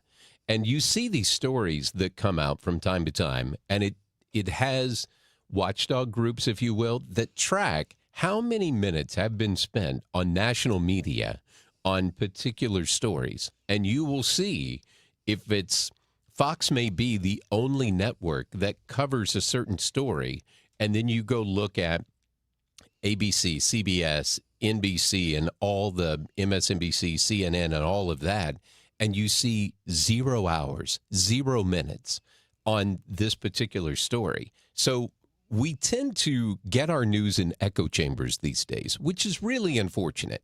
We tend to have these biases that we're going to gravitate to. So if you're a conservative, you're probably a Fox News person. If you're a liberal, then you're probably an MSNBC or CNN type person, because they tend to report the stories the way that you like the story to be reported. And it plays into your biases. The problem with that is, for most of us, you don't get a well-rounded view of the issue. You only hear one side of the issue. And if you hear one side of the issue, then it's pretty easy to feel very confident in how you think that story's played out. And he talks about how there's been a lot of people who've sat in his chair. I don't think anybody thinks that any of our current big network people are Walter Cronkite anymore. I don't think we see those people anymore because Cronkite, the biggest thing wasn't so much the way that he did the news, in that we didn't know what his preference was for one party or another. You didn't know that. The problem you have with these news media people these days, they want to tell you who they're affiliated with and who they're associated with. And I will say this, though, because some yes and some no. I think there are a lot of journalists that I don't necessarily know what their political views are. However, I think it's important first to demarcate or delineate that there is a difference between an investigative journalist / reporter and an opinion giver. There is. I'm not a reporter. I'm an opinion giver. I sit here and give opinions. I don't even think I agree with my job. Nobody needs my opinions for 3 hours a day. I think I'm fundamentally opposed to it. I don't think it's a good idea, but lo and behold, I got to eat. So here I am. But no, I mean, I'm an opinion giver. Right. So I am going to have biases for sure, or lack of knowledge in some areas for sure. There are talking heads on cable news that are opinion givers. Very much so. That's what they are. And they're not reporters. So I think when we look at media, we need to look at the difference between opinion givers and reporters. Then when we look at reporters, if you are, and I will say well-read, because you take away a lot of the sexiness when it's a newspaper. True. In the sense that you don't have the cable news or the TikTok videos. And I subscribe to the New York Times, the Washington Post, the Wall Street Journal, the Atlantic, the New Yorker, the National Review. I have subscribed to the Boston Globe, the LA Times, and the Miami Herald, and then, like I said, started running out of money. So those subscriptions expired. Not to mention running out of time. That's an awful lot of publications to read. It is. And the Dispatch. And as I read those, and the more I read them, one, you can tell which way each one of those publications leans. You can. Absolutely can. And the editorial board will let you know. Yes. Right? The Wall Street Journal editorial board will give their opinion. Right. As will the New York Times editorial board. But then also, you can read all the stories if there's something that's going on, whether it's tariffs or Trump or the Middle East, and you'll find where the facts all come together and align. And if there are facts that are laid out in the Wall Street Journal, the National Review, and the New York Times and the Washington Post, you're like, that's probably pretty darn true. You would hope. When they're all aligning. And then you can see, oh, this is interesting. This publication amplified or diminished this. There are some reporters that are worse than others. Maddie Friedman wrote for the Associated Press in the Gaza Bureau. Okay. And he said it's really important to note whenever you have reporters in a bureau located in an authoritarian regime, all of the information that comes out of that bureau has to be vetted by that very authoritarian regime. Right. He said he watched Hamas launch rockets from a hospital, from a daycare across the street. Hamas was in the building where he worked, and you were not allowed to document those things. And the Associated Press would put out the papers, right, without all of those facts that had been basically redacted. So he left the Associated Press. That I can't do it anymore. I can't work from this bureau and not tell the whole truth. Right, because you're part of the problem at that point. Yes. So then he became a contributing writer to the New York Times that let him report on all of this. He was no longer in the bureau in Gaza, but he reported his experiences in the New York Times. And I say all this because I am so grateful, and it's so necessary to have a free press. And it is okay to really appreciate the work that great reporters do and still use discernment and say, well, maybe this story or in this area, I'm not thrilled with how that publication covered it. But wouldn't you agree to his earlier point of what people have said back to him? Trust in national media is probably at an all-time low. Mm-hmm. Because I think when you talked about the fact that, if it's Fox or CNN or MSNBC, when you get to the evening, you get past 6 o'clock at night, those are all opinion people. Yeah. Those are not reporters as you would normally refer to what we think of as a reporter, right? So they're not Sean or Michael who's out covering a story, or Megan who's out covering a story, right? I think all of them do a great job of not putting a bias into a story, but actually reporting facts. Then you have people like us who would get on, and we're here for opinion. We're not here to be reporters. Yeah, I'm an opinion giver. Yeah. I mean, I'm a Republican sitting on an elected body. So, yeah, I've got a bias. And I'm on an island, by the way. I am neither Republican nor Democrat anymore. I'm on an island dying by myself. We will help you get back. It's okay. We're going to find a place. But I think that's one of the biggest things is because you have news networks that are called news networks, but they have as many opinion people as they have reporters, if not more, then it really makes it hard for a viewer to really discern who's a reporter and who's an opinion person, because I have so many opinion people who are with the reporters that I don't know who's who, because it's not like they get identified when they come on, right? So if you're watching Fox News at 8 a.m. and here comes Bill and Dana to do their stories, I would call Bill more of a reporter and Dana more of an opinion person. Well, you're doing a news show.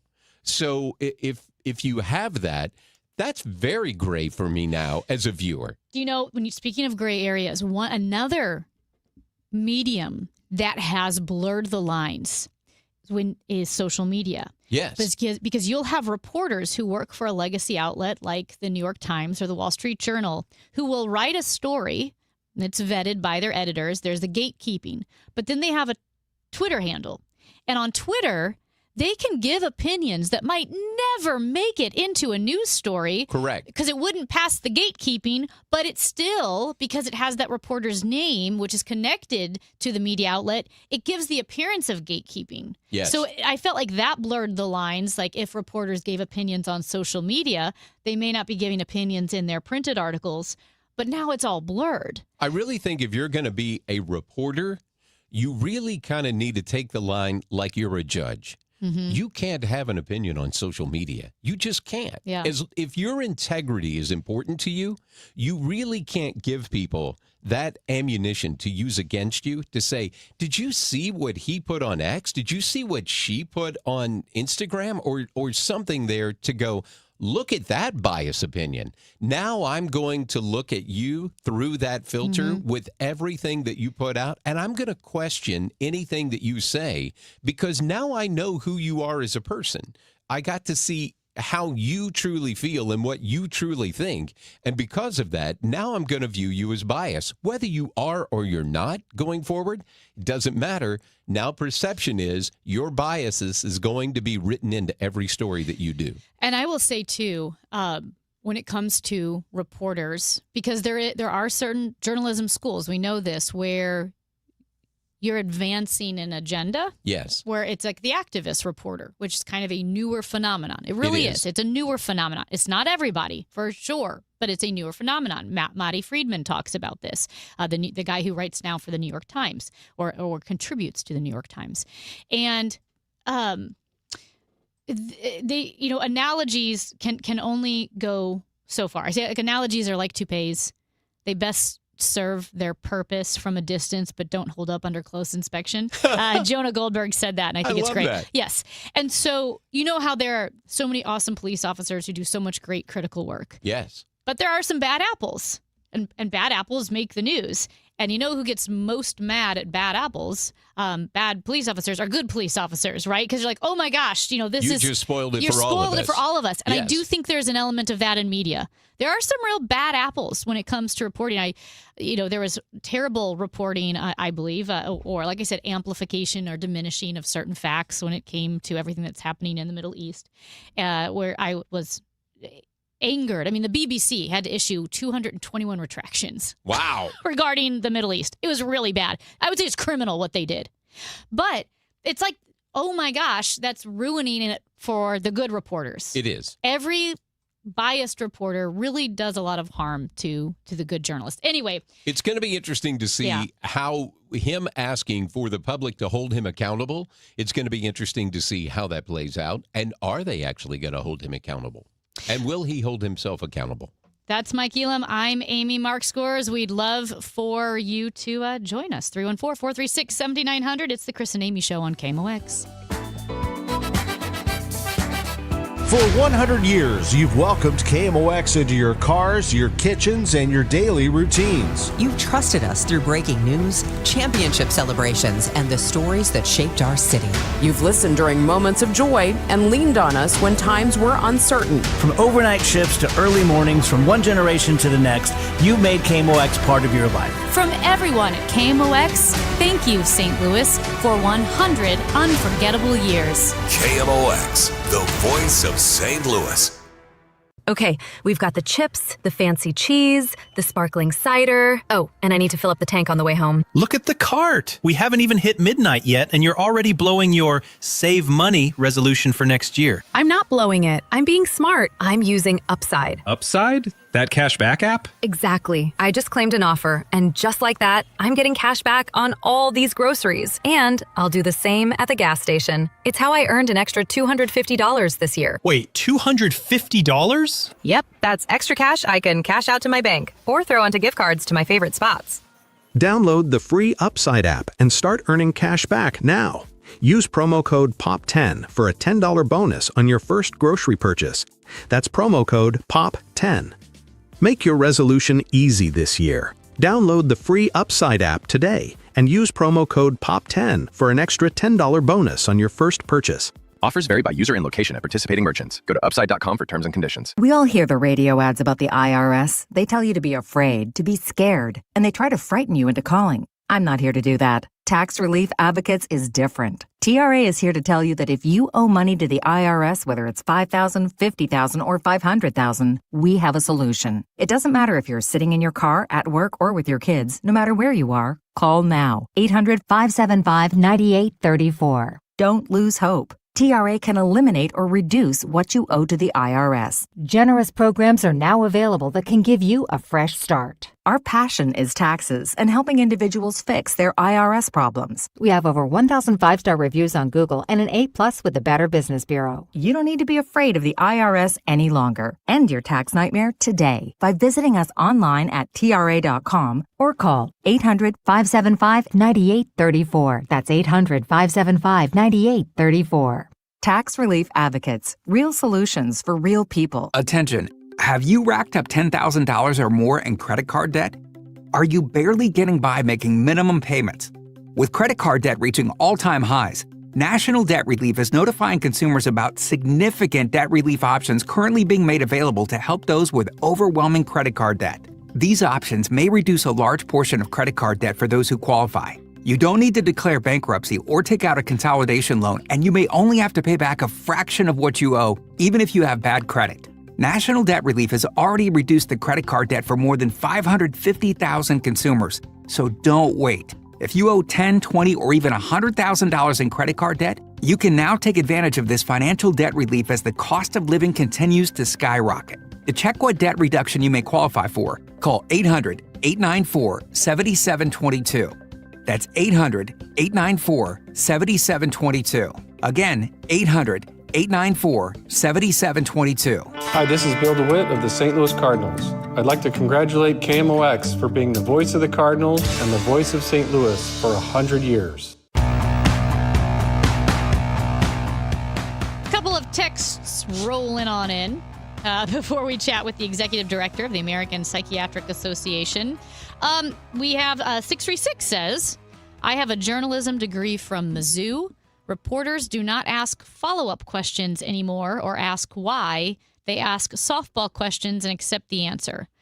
I will say, that's a pretty broad brushstroke. I don't think that's all reporters. Well, Maybe there are some. I understand what they're saying, though. Another 636, when we were talking about news and if you sense a bias, right, in one way or the other. 636 says even sequence of facts can make a huge difference. And that's absolutely true. I've taught, writing courses, honors writing and AP literature, and you can read a news story. Some pretty important facts sometimes are 8 or 9 paragraphs deep. Yes. Right? That might be a mitigating factor. And you're like, oh, wow, that seems like a important fact to bury deep. Another person says it's not just facts, but it's it is completely about facts. It's about what facts will be reported and which ones won't, and which ones will be prioritized. And yes, that's what we were saying is a lot of times when you talk about media and maybe you're unhappy with certain elements of media, it is what facts are amplified and what facts are diminished. Well, a lot of times it's a sin of omission, right? Mm-hmm. I'm going to leave you, I'm going to write this story, but I'm going to leave certain facts out because that doesn't help my narrative. I'm going to conveniently forget those. Yeah. But I guess that's, like I said, the best thing I can say is when you do have some bad apples, it's so frustrating because there are a lot of journalists doing really important work and putting their lives on the line. And think of all the information we wouldn't have because we don't have access, whether it's the front lines of a war zone, right, or a political office, or even, this is why I think I was super frustrated with the Pentagon revoking the access of all these media outlets because they wouldn't kiss the ring of Pete Hegseth or whatever it was. Because when you do have access, you make connections and then you have sources that trust you and you build those relationships. Whether we are talking about Cardinals baseball or foreign policy with our country, a lot of reporters have built rapport and trust and relationships for over the course of years with people in power who say, listen, I can't speak on the record, but here's what's going on. And relationship building is everything. It's everything. It really is. And so that's why, again, I don't like the broad brushstrokes, and I think it's fine to have valid criticisms that are specific to this and this and that. But yeah, the broad brushstrokes, I think are damaging. I do appreciate those reporters that you can just tell these people work their butts off to get the story and get it done. One of my favorite reporters is Trey Yingst from Fox News. And he's the guy who's always covering something in the Middle East or something on the other side of the world. And you see this guy in just really life-defying situations, and you're like, man, that guy could die at any time. And you see him with the helmet and the vest, and there's bombs going on around him. And I'm thinking, man, God love that camera guy who's shooting you right now, that no one knows who he is, but he's there putting you on. But I see that guy do those stories with Trey Yingst doing those type things, and I'm like, I believe anything that guy tells me. Because he has the credibility to me that said he's done the stories and it doesn't seem to have a bias to it because he's not doing political reports. Right. He's doing, here's what's going on in the Middle East. Here's what's happening in Gaza and that kind of stuff. So God love those folks. Right. No, that's such a great point. I'll add Leland Vittert. Yes. For News Nation he was attacked during the Arab Spring. He was reporting from the Middle East. He does great work. Leland Vittert interned here with Charlie Brennan. Clarissa Ward came from, I think, a rather affluent family and then was, after 9/11, wanted to help and used her journalism degree to travel all over the world and go to some of the most dangerous places in the world because she wanted to make a difference after 9/11. So, yes, like you said, hats off and helmets on to those journalists. Hey, when we come back, Raul Andrews Jr. joins us. He is the executive director of the American Psychiatric Association New Year's resolutions. For a lot of Americans, they're shifting towards mental health. That's next on The Chris and Amy Show. It's time for a $98 furnace tune-up.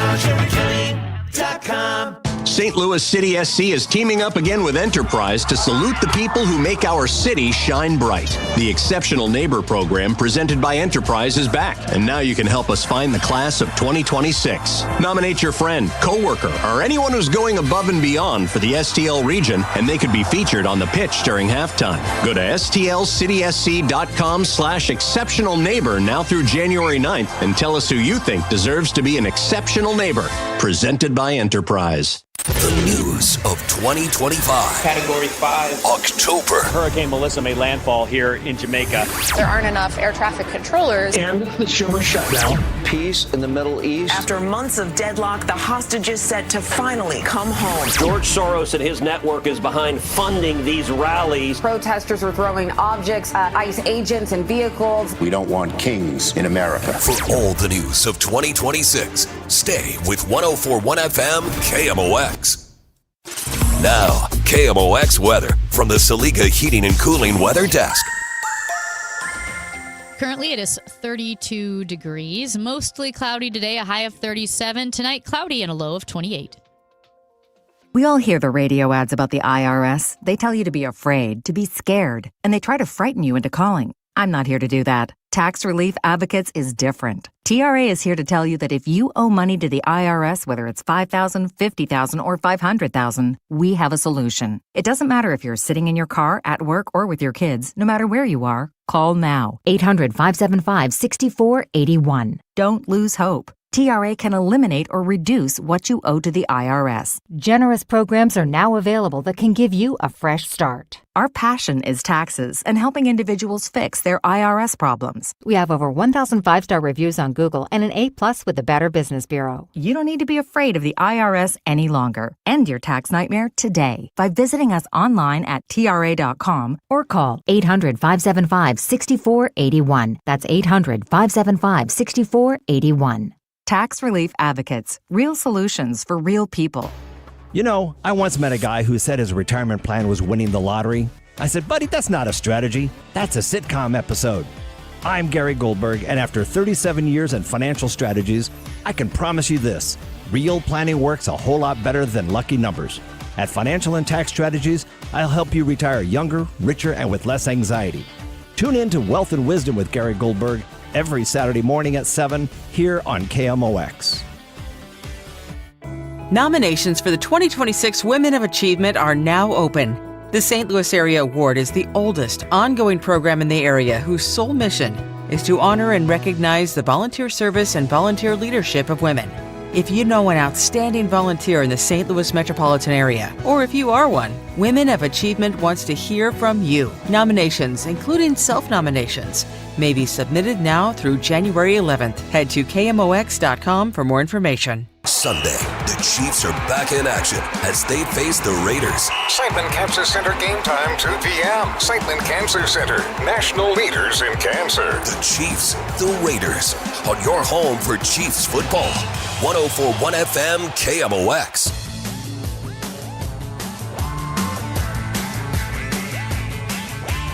Mike Elam, Amy Mark Score is with you on this January 2nd. Maybe you're considering your New Year's resolution. Maybe you've made one. And if you have, there's a good chance that it has something to do with mental health because Americans are concerned about their mental health. In fact, 53% of U.S. adults feel anxious about the uncertainty of 2026. And joining us now is Raul Andrews Jr., the Executive Director of the American Psychiatric Association. And Raul, thank you so much for joining us this morning. Well, thank you so much for having me. Just for your audience's benefit, I'm the Executive Director of the APA Foundation. Gotcha. We are the affiliated charity of the American Psychiatric Association. Thank you so much. Well, I know a lot of people are interested in this conversation. A lot of anxiety in our country right now for various reasons. It could be political, could be economic, financial. It could be just the advent of social media and how the social media is breaking all of our brains. What are you seeing among American adults as we head into 2026? So you're spot on, and this is a great question. We are encouraged at the APA Foundation because more than 1 in 3 Americans for 2026 say they plan to make a mental health-related New Year's resolution. And what that looks like is greater connectivity between the way we live our lives and an appreciation that there is no health without mental health. And the 1 in 3 this year is up 5% from last year's poll. Wow, 5% already. In just 1 year's time. And it's led by our youth, the 18 to 34 cohort. 58% of those Americans 18 to 34 are significantly reporting higher mental health resolutions than other adults in the poll. You know, I was talking here with Mike earlier this morning about social media. It is so prominent. And he said he's going to be more intentional, or he has been more intentional with not waking up in the morning and getting on social media right away. Is that the type of thing you're seeing, like intentionality with what we're consuming?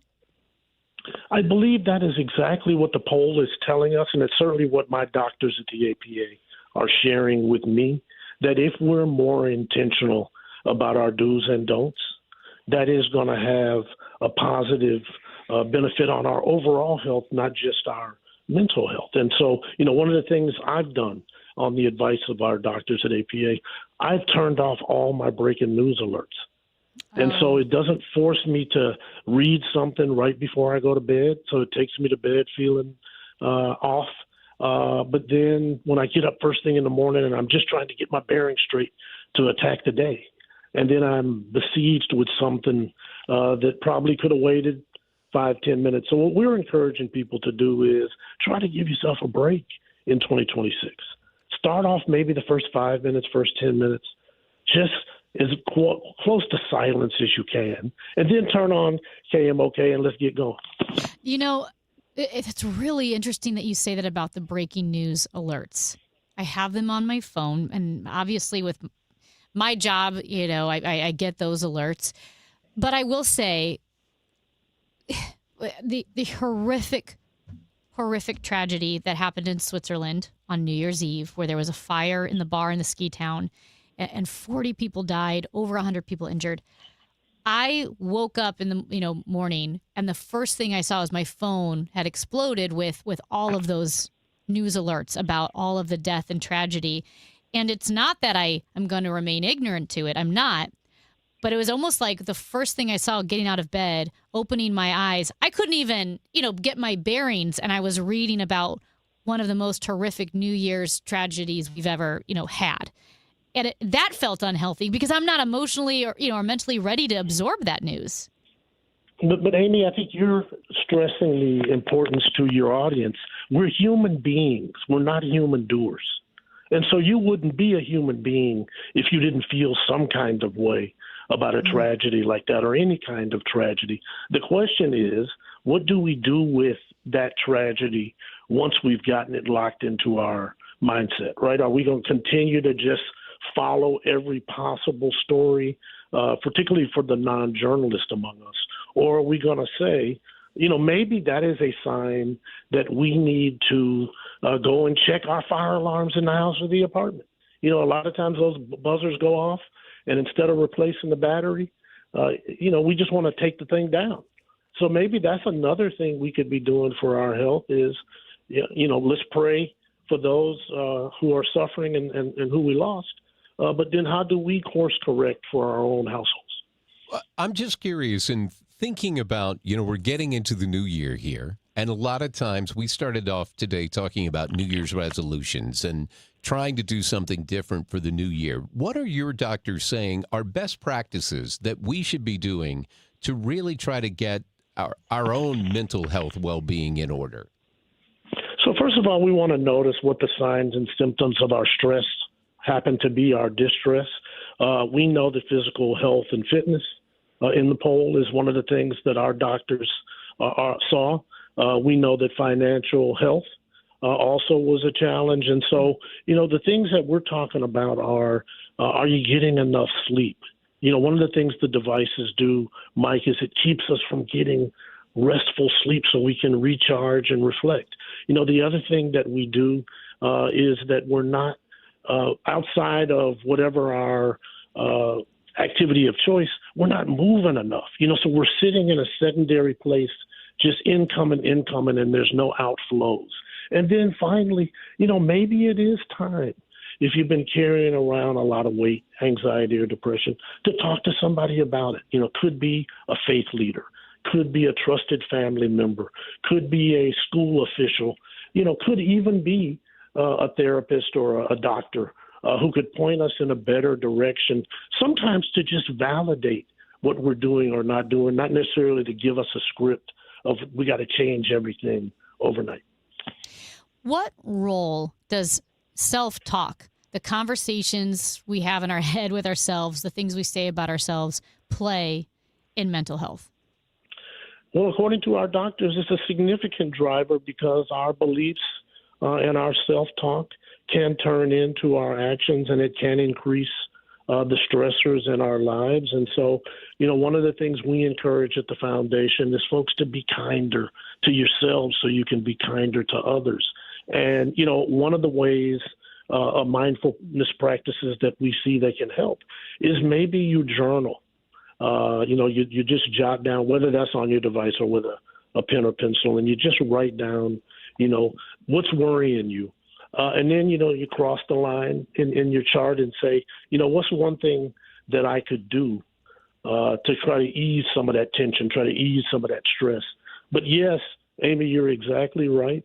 If people feel bad about themselves or they feel down about themselves, there is no question they'll be worried about yesterday that put me in the predicament today, and they'll be anxious about whatever I think is the outlook for tomorrow. What that turns into, Amy, is people disengaging from regular, normal activity because we heal and thrive in community. And if we talk down about ourselves, we think other people see us the same way or worse. Now we don't want to go out the way we normally did. And so in isolation, it's that loneliness that is increasingly on the rise that's causing some of our stress and our mental health concerns.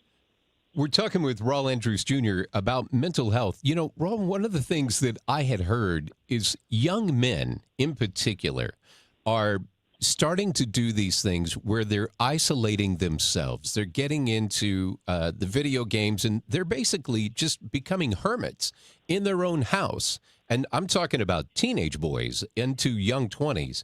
And we seem to be losing them because they're drifting into this isolationism that they've put themselves into, and they don't really have a pathway to break out. If you have a young person, if either a friend of yours or one of your kids or a grandkid or a nephew or something, what's the best way that we could reach out to try to help them? If you see them going down a path and you go, man, I really want to help you get back, what can we do? So the first thing we want to do is recognize that if we approach somebody in a defensive posture, they'll go further into whatever might be a concern to them. And so one of the things we employ, Mike, is what we call the Notice, Talk, Act framework. We believe it is the stop, drop, and roll of mental health. And in our Notice, Talk framework, what we would say is, Mike, here's some things that I've noticed that are causing me concern about how I saw you the last couple weeks and so forth. And maybe there's nothing going on and it's just me, but if you want to talk about anything, I want you to know that I'm here for you. The second thing is that we have gotten a federal grant, Mike. We're in year 4 now for our Notice Talk framework in schools, all K-12 schools in the United States, including the great state of Missouri.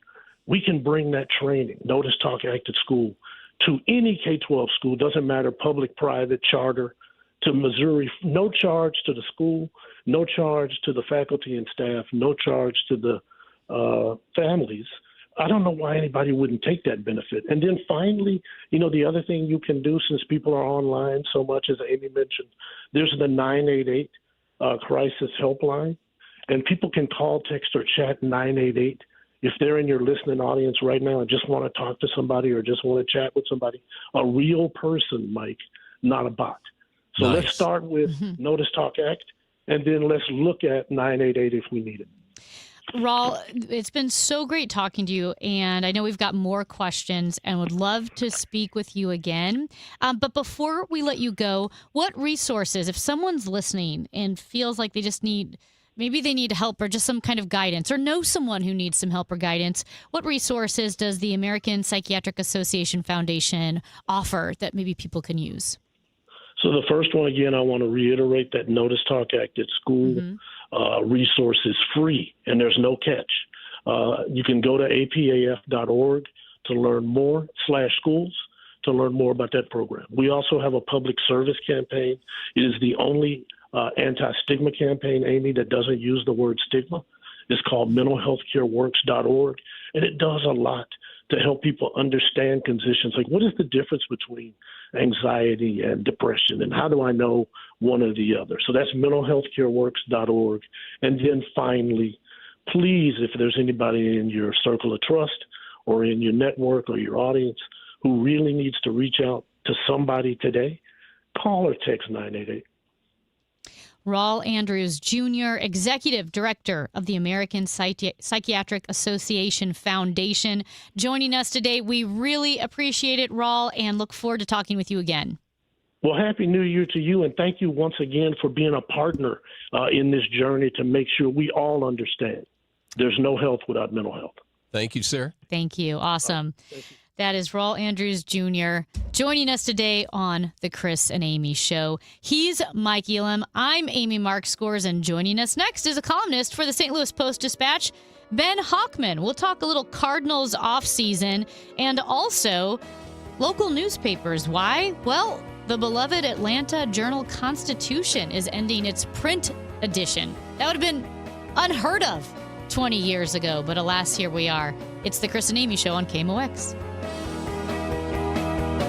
If you or anyone you care about is facing a family legal matter, call Cordell & Cordell today at 1-855-GET-LEGAL. There's a lot on the line in divorce. This is Joe Cordell of Cordell & Cordell, the largest family law firm in the country, with over 35 years of helping clients navigate divorce. But being big doesn't mean less personal or less local. Our attorneys live and work in your community, and as neighbors, they understand the challenges your families face. Divorce touches all areas of your life: your home, savings, retirement, and of course, kids. So when you find yourself facing divorce, you need a partner you can count on. If you or anyone you care about is facing divorce, contact Cordell & Cordell today. With over 100,000 clients served, we understand the challenges you're facing on a personal level. Call Cordell & Cordell today at 1-855-GET-LEGAL. That's 1-855-GET-LEGAL. The choice of a lawyer is an important decision and should not be based solely upon advertisements. 600 Kelwood, St. Louis. This holiday season, when you get them Steel, batteries are included. Buy select battery tool sets and get a free extra battery. Visit SteelUSA.com for gift ideas and seasonal savings. Happy holidays from Steel. Offer valid for a limited time only at participating dealers while supplies last. $5,000. That's the average amount of money people in the U.S. are now spending on gas in a year. $5,000. That's crazy. If you drive, you have to download Upside, the free app that gives you cash back every time you get gas. That's right. You can earn real cash back with Upside just by buying the gas you're already buying. You can literally start earning cash back today. I use Upside every time I fill up, and I've already made around $200-$300. You're putting gas in your car anyway. Why not get real cash back? If you like free money, download Upside. I'm saving the cash I earn from using Upside to help pay for a vacation later this year. Download the free Upside app now to earn cash back every time you buy gas. Use promo code FRESH to get an extra 35 cents per gallon on your first tank. You can cash out anytime right to your bank, PayPal, or a gift card for Amazon and other brands. Just download the free Upside app and use promo code FRESH for a 35 cents per gallon bonus on your first tank. That's code FRESH for a 35 cents per gallon bonus. When you're learning something new, experience matters. At Lifestyles Unlimited, we've spent over 30 years teaching people how real estate investing works and how to build income with a clear, step-by-step strategy. Our program is designed to help you learn what to do, why it works, and how to take action at your own pace. Join today for just $297, a 60% savings off the regular price. Text radio to 88007. That's RADIO to 88007. Presented by Lifestyles Unlimited. When it's chilly, there's nothing dreamier than coming home. Unless your furnace is on the fritz and your home is less than cozy. No worries. Just call the Fix It Right guys at Jerry Kelly. They're fast, they're friendly, and they do have it going on. Whether it's a minor mend or a full install, they'll do it quick and do it right. For a consistently cozier home, call Jerry Kelly, 8A to 8P, 7 dreamy days of the week, or at JerryKelly.com. So you've heard us talking about Krentz Financial Group now for several months, and the people there, Justin and Kyle and Todd, really great. And for over 6 decades, Krentz Financial Group has been helping people create wealth and preserve that wealth and transfer it when necessary. And so why do clients choose Krentz Financial Group? Well, here are answers from some clients. We didn't want to feel just like a number. The team at Krentz Financial Group makes my family feel like we are their only client. I have never gotten such a high level of service and communication. Your team is always so proactive, and I always feel like my interests are top priority. Those are clients from Krentz Financial Group explaining why they love working with that team. And that's great to know, especially if you have not put together a financial plan yet, so you don't have somebody to talk to, or you have someone, but you're not really confident in the direction it's going. Give Krentz Financial Group a try. KFGadvisors.com. That's KFGadvisors.com. The Chris and Amy Show on 104.1 FM, KMOX.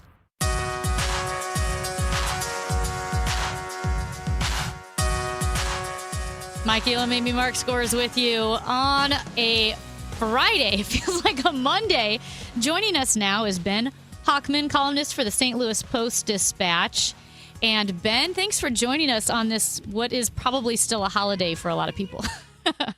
Yeah, I know it's a day that ends in Y. I just don't know what day of the week it is. Exactly.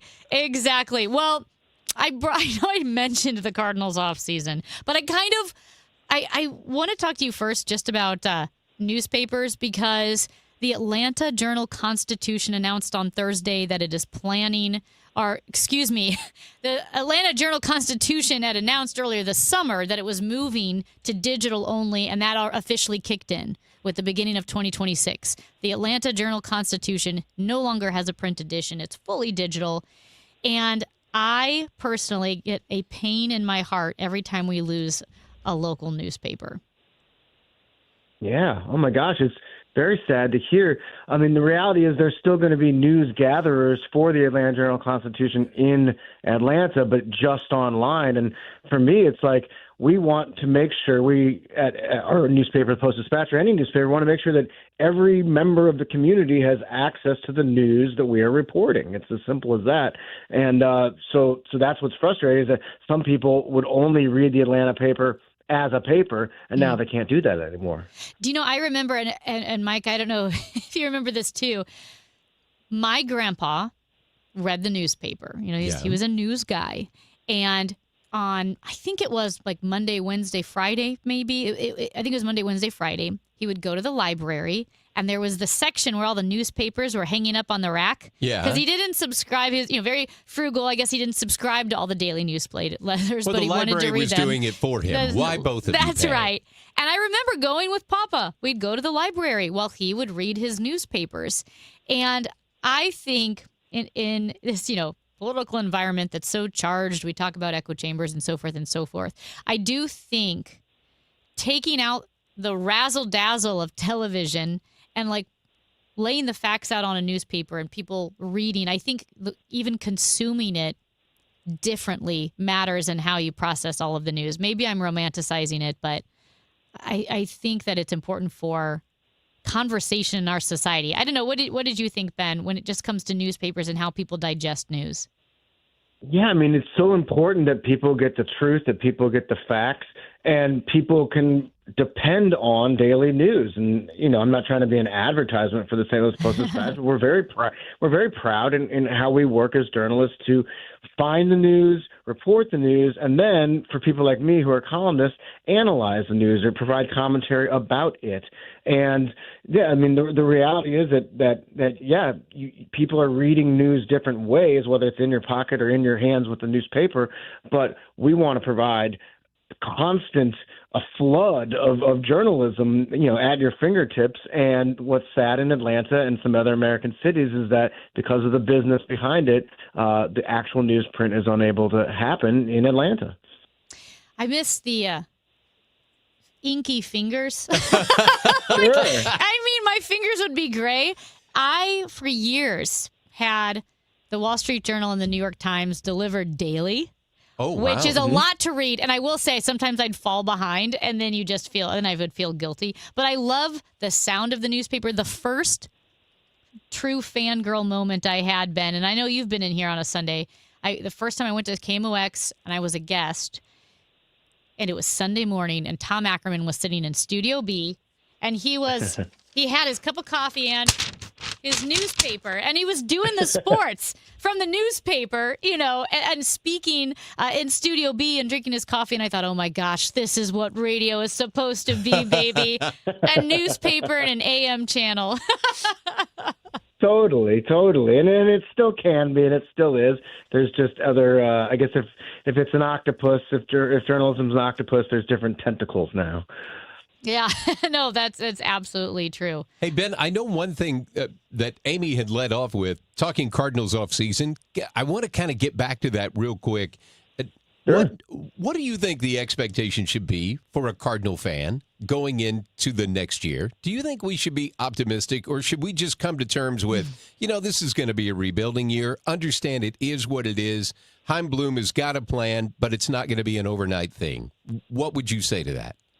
Yeah, along those lines, I think we can go into it, we being St. Louis, as I don't think the Cardinals are going to be a World Series champion 2026, and they may lose more games than they win, and that stinks, and that's frustrating. But we can also go into it and say, look, they finally made the change. And I had written in the newspaper, in the Post-Dispatch, that they should have gotten rid of Mozeliak a year prior and let Bloom cook. He'd have been working for a year at this point. But that didn't happen, and the Cardinals lost last year, if you will, and now Chaim Bloom's taken over. But the reality is, and the optimistic part of it is, okay, a plan is in place now. And yes, they're trading players you've heard of for players you've not heard of, but the goal is that the players you've not heard of are so talented and so young that by 27, 28, they'll be good. And then moreover, and I wrote this in the paper, if you can be a baseball romantic, kind of like Amy's a newspaper romantic, which is awesome to hear, you can fall for a Mason Wynn who plays shortstop with the same dazzle that Ozzie Smith does. Or you could fall for a Victor Scott who loves putting on the birds on the bat in his uniform and playing center field like a Kurt Flood, like a Willie McGee, like a Harrison Bader, or like a Jim Edmonds. I mean, there's people you can get behind and you can root for and follow and get on board with, even if the final outcome of the game might not go your way. Ben Hochman, columnist for the St. Louis Post-Dispatch. We appreciate your time and Happy New Year. Happy New Year. Take care. Thanks, Ben. Hey, when we come back, Danon Hughes, Kansas City Chiefs radio analyst and former wide receiver, joins us, as he always does on a Friday. We'll talk a little Chiefs football, and I think Mike's got some college football questions for Danon. Just a couple minutes on the Chris and Amy Show on KMOX. In St. Louis, the weather can change in an instant.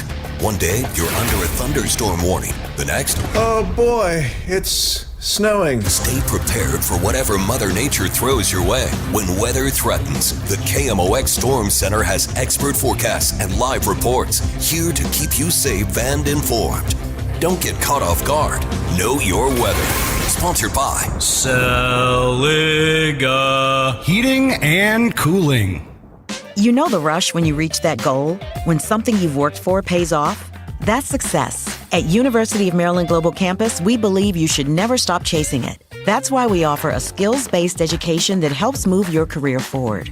Learn how to apply emerging technologies like AI and data science. Build your leadership and critical thinking skills. Apply now and save with no application fee. Classes start January 7th.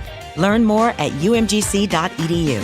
Certified to operate in Virginia by Chev. Wesley Financial Group is not a law firm. I'm Chuck McDowell, founder of Wesley Financial Group. Did you buy a timeshare because they told you it was a great investment? That's a lie. Most timeshares can be bought online for $1. To find out what your timeshare is worth and to cancel it, call us today and we'll send you our timeshare exit kit free with all your options for cancellation. Call Wesley for your free exit info guide. 800-941-2255. That's 800-941-2255. Welcome back to Winter Hack Radio, the place for clever hacks to survive the season. Icy driveway? Well, try spreading sand or birdseed to help with traction. Snowy puppy paws? Well, grab a whisk, brush it off, done. Catch COVID-19? Well, just get... Actually, there's no hack for COVID-19. But if you test positive, prescription medications for COVID exist. Ask your doctor if they're right for you. Visit PfizerForAll.com to learn more. Sponsored by Pfizer. I'm John Morgan of Morgan & Morgan. Our firm handles hundreds of crash cases involving semi-trucks every year. A crash case involving semis is much different And if you don't know what you're doing, you can leave lots of money on the table. Many times there is separate insurance for the cab and for the trailer. Sometimes there are actually layers of other insurances and excess insurance that some lawyers may not know about because they don't see that many cases. We see these cases every day. Also, there are federal laws governing the hours a driver may drive in a 24-hour period and logs that are required. A crash case involving a semi-truck is a totally different animal than a simple car crash. We have lawyers who only handle these cases. It's all they do. Rolling the dice with the wrong law firm can be disastrous. Call us on your cell phone at Pound Law, pound 529. It's so easy. Injured? Dial Pound Law or visit forthepeople.com for an office near you. Celebrating 100 years and wishing you the best of the holiday season. KMOX AM St. Louis, KMOX FM Hazelwood, the voice of St. Louis. It is 11:01. We have cloudy skies and 34 degrees in downtown St. Louis. I'm Debbie Monterey. A new study published in the journal JAMA Open Network shows measles vaccination rates are slipping in the U.S. as the disease gains ground with numerous outbreaks in numerous states. Senior applied research scientist Truvetta Nina Masters says vaccine hesitancy and misinformation increased during COVID, and the current administration is adding to the confusion. New changes to the vaccine schedule are likely to increase confusion for parents, certainly.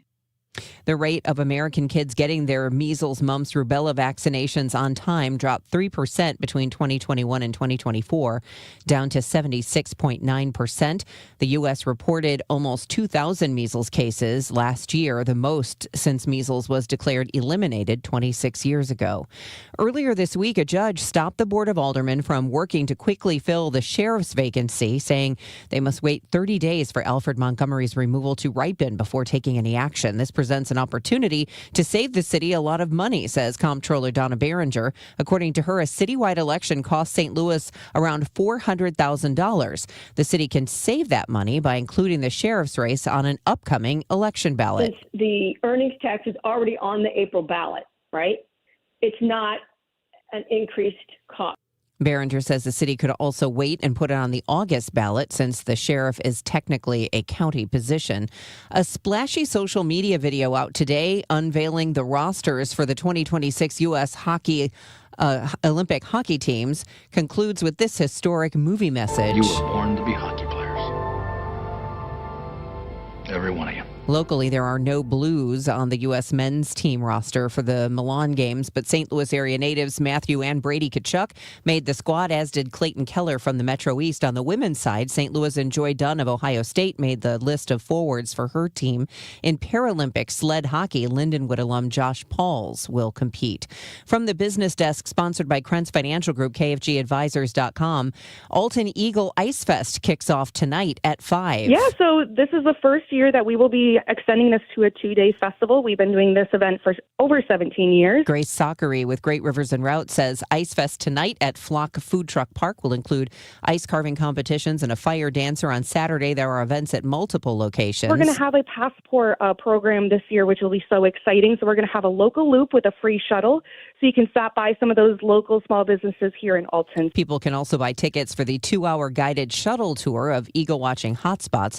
Those run every Saturday through mid-February. Mostly cloudy and chilly with a high of 38 this afternoon. We stay cloudy tonight, low 28. Early clouds giving way to some sun tomorrow, high near 40. I'm AccuWeather meteorologist Heather Zayer on 104.1 FM KMOX. Right now, it is cloudy, 34 degrees in downtown St. Louis. I'm Debbie Monterey, KMOX News. Chris Ranji, Amy Marks Kors. The Chris and Amy Show on 104.1 FM KMOX.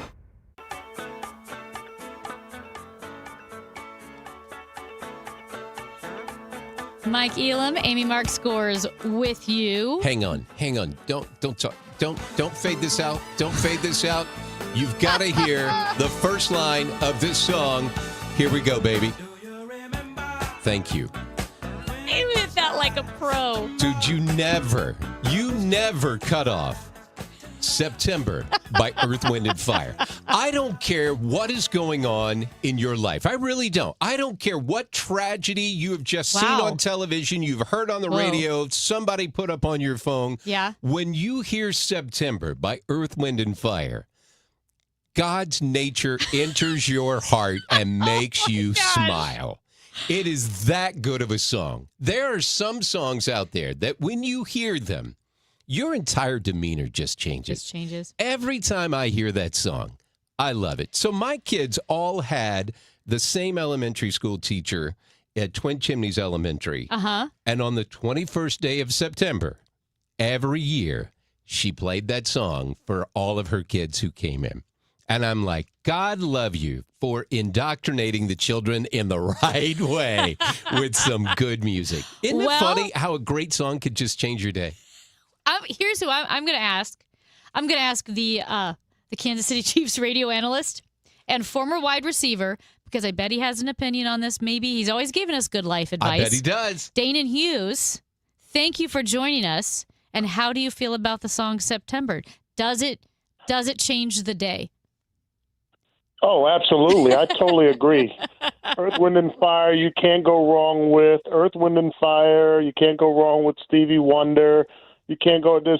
I mean, we could have a whole, not just a segment, we can have a whole show on uplifting music and, you know, how it can change your day. So I've been one of those guys that have pushed repeat on many occasions on one drive, driving up to Iowa or driving over to St. Louis for work or anything like that. There's been many times in my life where I've pressed repeat and felt like I listened to the same song for 2 hours straight. It just gets you in the zone. So, yeah, that's the power of music. I do agree. See, absolutely. I told you, Danon Hughes is a smart guy. He's a very smart guy. You should listen to what he has to say. Well, I hate to be Debbie Downer. I'm accused of being Debbie Downer. I know, but maybe So how was everybody's New Year's? Hey, Happy New Year, Danon. Yes, Happy New Year. How was everyone's New Year's? Everything went well, New Year's? Yeah. Good, It was good. great. Well, okay, I'll get it out of the How way. was the weather? The weather was good, right? For New Year's, right? Well, we thought it was cloudy outside, but then the window washers showed up, and we found out that it was just the windows. Yeah, there you go. So, you know, yeah, I hate when that happens. Yeah. You gotta love it. Hey, did you do anything fun for New Year's before Amy rings on your parade? Keep going. Yeah, so New Year's was definitely special. We actually relaxed. I did not make it till midnight, but I did wake up right after midnight and got a chance to wake up, kiss my bride, and go right back to sleep. So those days of putting in the long hours on New Year's Eve are way behind us, I guess, and we just kind of were couch potatoes and chilled out at home for New Year's, so that was good. Hey, man, we were talking mental health last hour with the American Psychiatric Association Foundation's executive director, and we found out sleep is important. So you are putting priorities where they need to be, man. When you were absolutely when you were a wide receiver playing in the NFL, did you guys go out and have some good New Year's Eve parties, or did you have to keep your act together? Well, it depends on what day of the week. Yeah. Remember, we're creatures of habit. We're routine-oriented. So, you know, you play on Sunday. Monday was a hangout day. Tuesday was your day off, so you got to recover from hanging out. Wednesday was a grind day. Thursday is a grind day for practice. Friday is not so much of a grind day, but there is practice, but it's half day. And then you usually go out on a Friday night with your group mates, whether it's wide receivers going to dinner or the offense going out or meeting at some bar or something like that. Saturdays, you would shut it down because you'd either be traveling or it's the day before the game. So you'd probably be spending more time with your family that's in town for games, et cetera, and then you play on Sunday again. So that's, I would say, the Mondays and the Fridays were usually the days where you kind of, you know, let your hair down a little bit, exhaled, and enjoyed social life. Because you could get in anywhere. You played for the Chiefs. Because I have some friends who did not play NFL football. But they're all really big. It's like these 4 guys that are like 6'5", 6'6", 6'7", and whenever they wanted to get into a club, they would just tell the bouncer that they were the offensive line for the Tennessee Titans. And they would and I mean, who are you to judge? I mean, these guys were 6'6", and they would get into any club. So you didn't have any trouble going to where you wanted to go. Amy, did you just say 6'7"? Yes. Oh, no. You did. Yes, you I did. not say 6'7". Yes, you did. I can see him doing his hands right now. Yeah, doing the hand thing Yeah, right I see now. it. I feel it I through can't the keep radio up. speakers. Yep. Hey, I got to ask you, because we're in uncharted territory. If you're a Chiefs So fan. Christmas was good, too. I mean, yeah. Christmas was, I mean... How do you cope, man, with sitting here Denial, and going, obviously, hey, denial. We're in January and Travis Kelce is considering about, do I keep playing football? Am I going to go be a cap man with my billionaire girlfriend, which I would do if I was him. Why not? But it's funny when you're a future Hall of Famer who has millions of dollars and your money is basically going to be a vacation fund because you don't need it to live on because your girlfriend's a billionaire. How do you deal with post season when the Chiefs aren't there? Because I don't remember what that was like. How wild is it that, when Tom Brady retired, he had this big multi-million-dollar announcer job waiting for him, Tony Romo, the list goes on. And now we look at Travis Kelce and his post-career opportunities. Like, there's something special about what Travis Kelce is about to embark upon and how he set himself up, not just with Taylor Swift, but like with his New Heights podcast and the acting that he splashed around in, and Garage he's beer, done so many things. Yeah, yeah. So I just think I think that there's a book that Patrick Mahomes could write about taking a kingdom, and I would probably title it that way, or some semblance of a kingdom in the title, where if you were drafting a quarterback, how would you want them to take on the entire kingdom of your fan base? And when you look at Patrick Mahomes and ownership in the Royals, ownership in the women's soccer, ownership in the men's soccer, restaurants here, and then his Mahomes, 15 and Mahomes Foundation, and giving away millions of dollars to charities. And that's the way you would want if you had to draw up a Hallmark movie in regards to a person in the athletic realm taking on a kingdom and doing it the right way. It should be emulated all throughout professional sports. Then you look at Travis Kelce now, and you're like, okay, how do you take on post-career life, and how do you set yourself up while you're playing so that you can put yourself, even putting aside Taylor Swift and all that will come with that, in the best position possibly to take on your post-football career. And I think he's done it in exceptional fashion. I would like to say that that's part of the leadership of Andy Reid and Brett Veach and Clark Hunt and the Chiefs organization, because these guys are doing it the right way. So if it's the last time we see Travis Kelce on the football field, I don't think there's any regrets outside of just the way it ended in regards to not being in the Super Bowl. Danon, when you were looking at a guy like Travis Kelce and all that he's accomplished and all that's ahead of him, do athletes like him, do they start weighing the fact that they're fierce competitors and they love the game with what shape is my body or my brain in? Because it is such a physical sport. Do they ever weigh that hey, I want to be able to walk around a little bit better? Yeah, I think every athlete is built differently, and not just physically, obviously, but mentally and emotionally and structurally in regards to their family, their life, the people that depend on them financially, etc.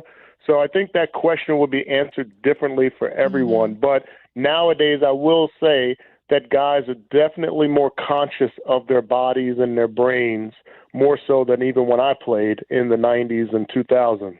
And ever since that movie with Will Smith came out, Concussion, I think it opened up the eyes of a lot of athletes that, I've always told the story. the best treatment that I ever received of my multiple concussions that I had on the football field and baseball field was smelling salts, Tylenol, and an ice bag. And I went, and there was not one game that I did not go back in and play right after that. So I say that I think these guys are smarter. They understand more. It does help that they have guaranteed contracts, or at least portions of that, where we did not have that. So they can make some decisions more in line with their health and their, lifetime health, as opposed to playing and continuing to play and being tough and showing the organization that you're worthy of that next contract or that next season, and not being labeled soft.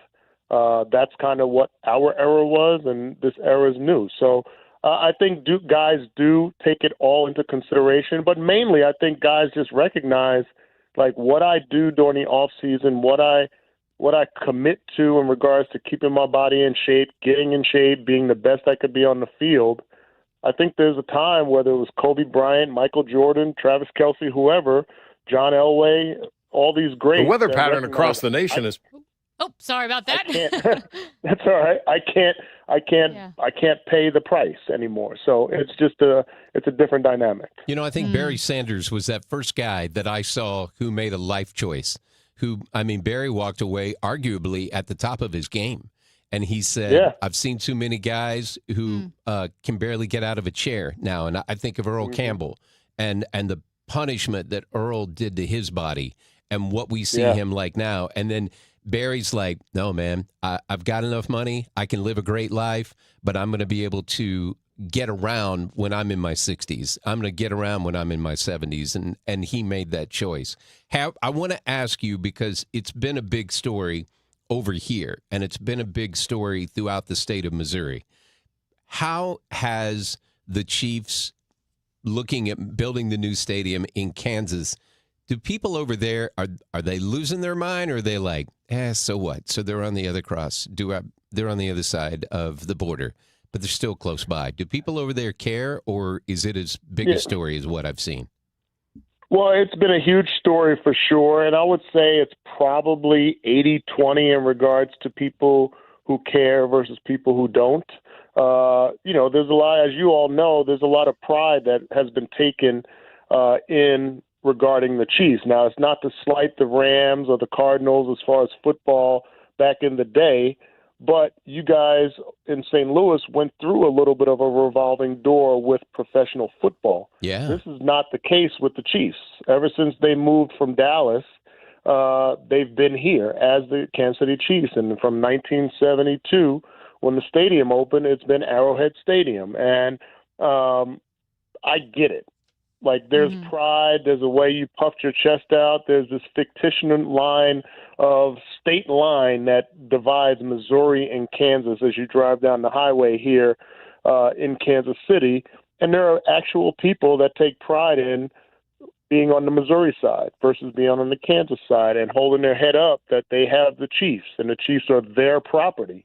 And to listen to all the talk shows over these past months, you could tell that there's a lot of people and a lot of passion about it. I personally, as of Thanksgiving night, completed the gambit of every stadium either playing in or broadcasting from in the NFL. Wow. So I've seen what's happened. I've seen the landscape of the fan bases and the entertainment value of the surrounding mechanisms of stadiums. And when you look at Baltimore and Cincinnati and Dallas, obviously, and, Reliance Stadium, which, Vegas is Vegas, and SoFi, you're seeing the advent of these stadiums that are more entertainment venues that happen to house football.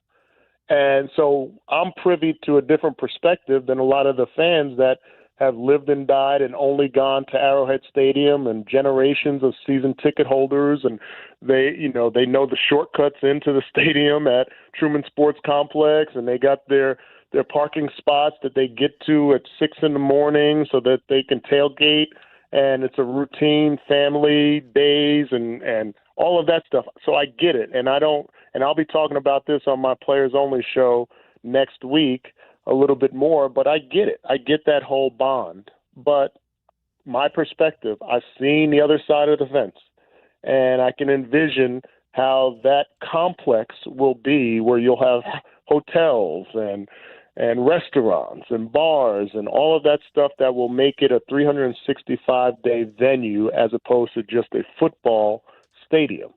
So, and then the money. Like, I think all the people that recognize or have some kind of feeling one way or the other about the stadium and the move over to Kansas, none of them, and I very rarely say none. I never, extreme situation. I've been in counseling to know that nothing is ever, always, and never. Yeah. But I will say very, very few would ever, from a business perspective, turn down what is supposed to be on the table from the state of Kansas if you're the Hunt family.